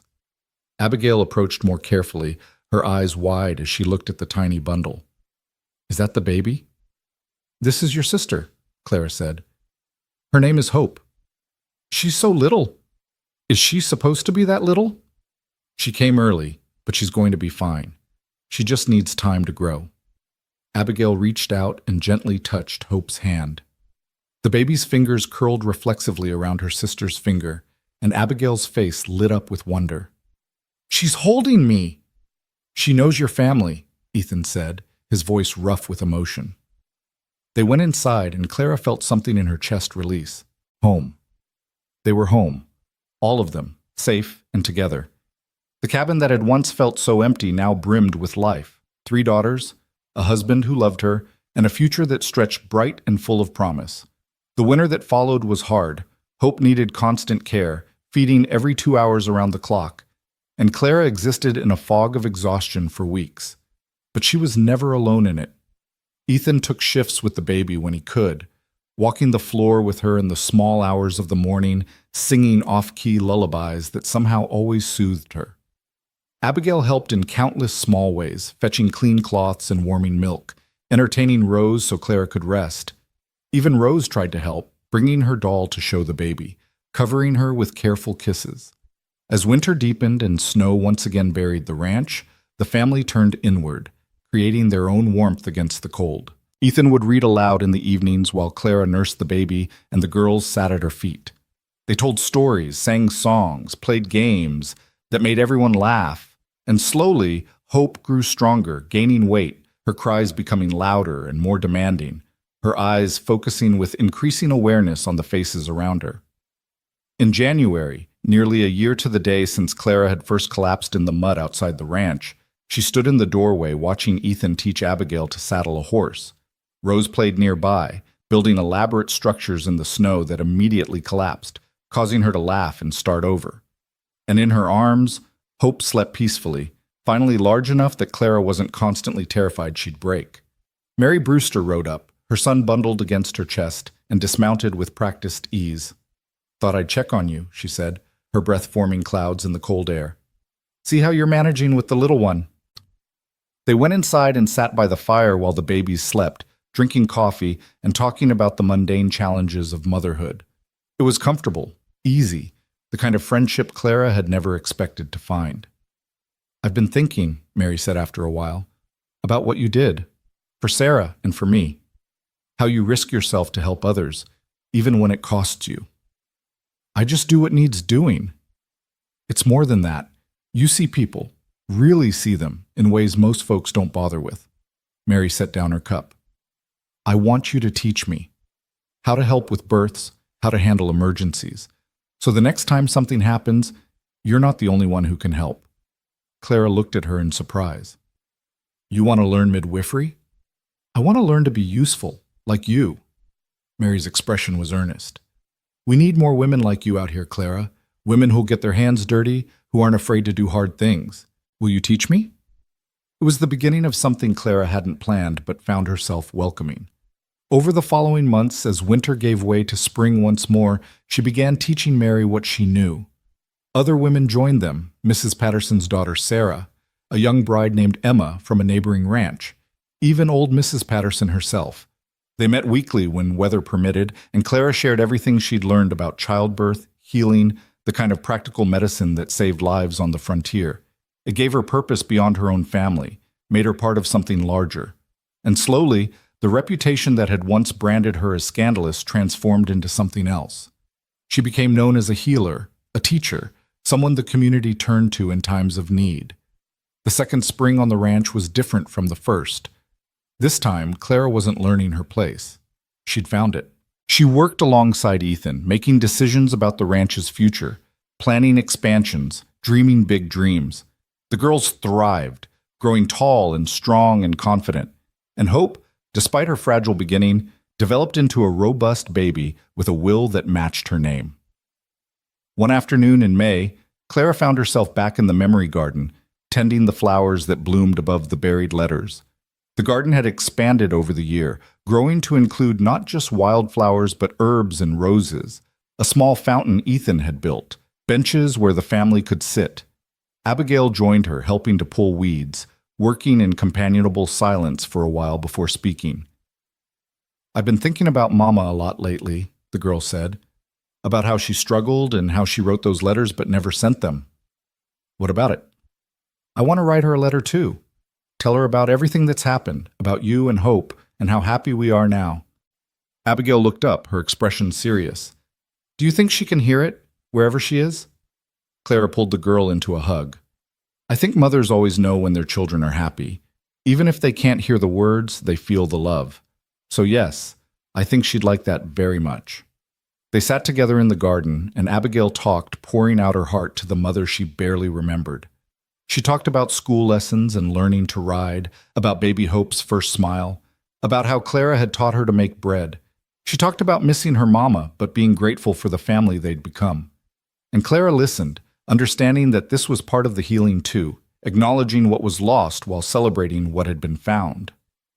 That evening, as the family gathered for dinner, Clara looked around the table at the faces she loved.